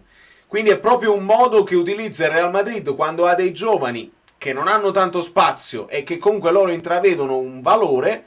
Ovviamente con Brahim Diaz scudetto, se l'ha pigliato là così, poi adesso lo stanno utilizzando in una squadra stellare. Nico Paz sta dimostrando le sue cose al Como, con Rafa Marin può essere pure che una la sbaglia il Real Madrid, quindi volevo sottolineare questa cosa, che più che un'idea folle di Manna questo contratto è proprio un modo di fare del Real Madrid. E che sia un eccesso di prudenza di Conte, cioè poi no? Nel senso che teme che determinati meccanismi non sia pronto per il calcio italiano e temi di perdere punti. E, sai, se il Napoli avesse 29 punti sarebbe molto diverso di 38. Immaginate non solo il malumore, lo score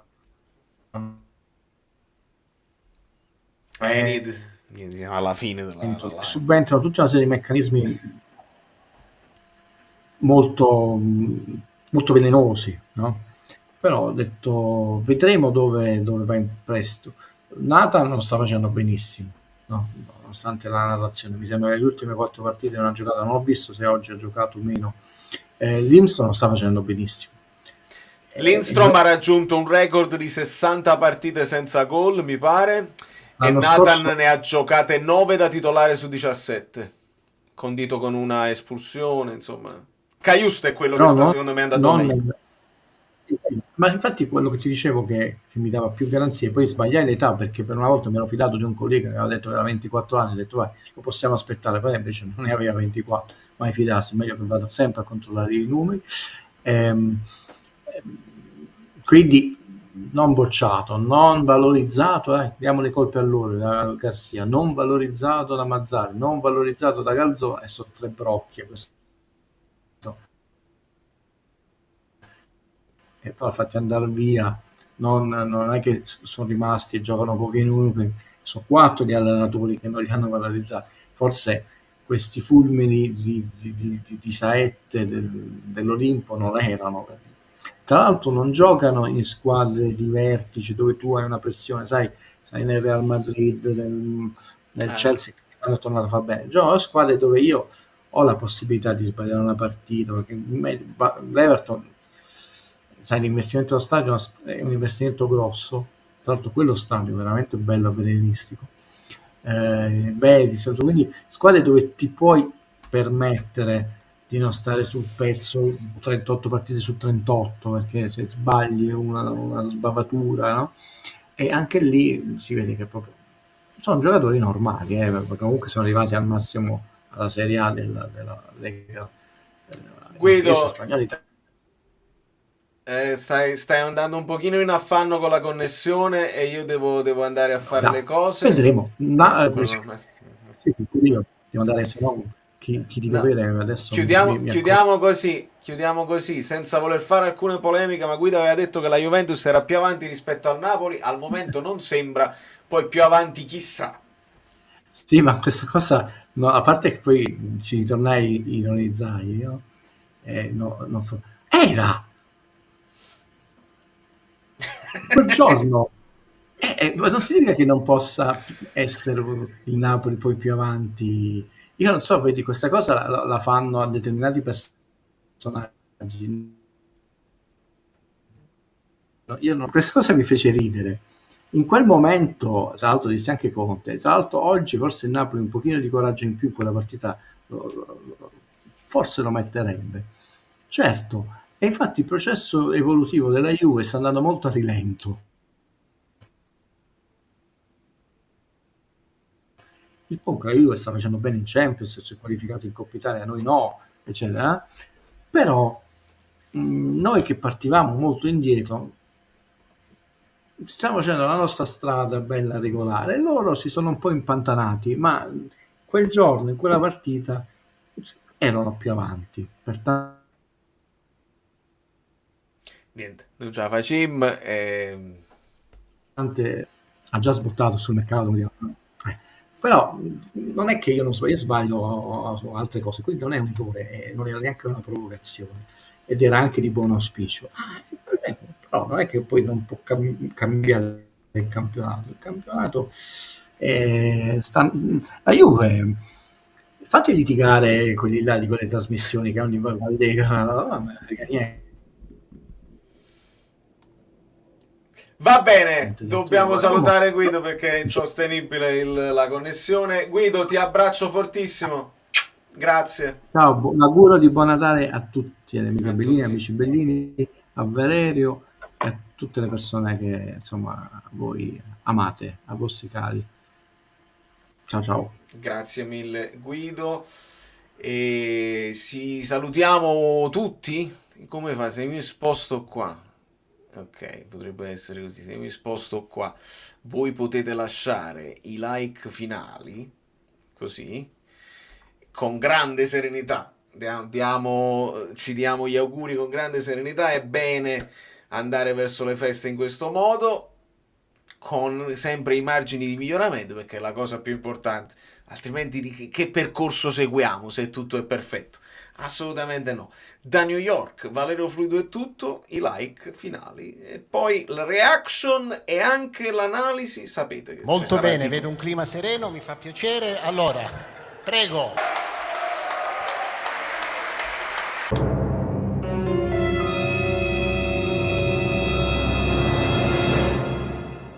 Guido dov'è? Sei lì. Prego Guido, comincia le danze. Dai. Allora, abbiamo finito, grazie e buona serata a tutti. Andiamo. No, vogliamo...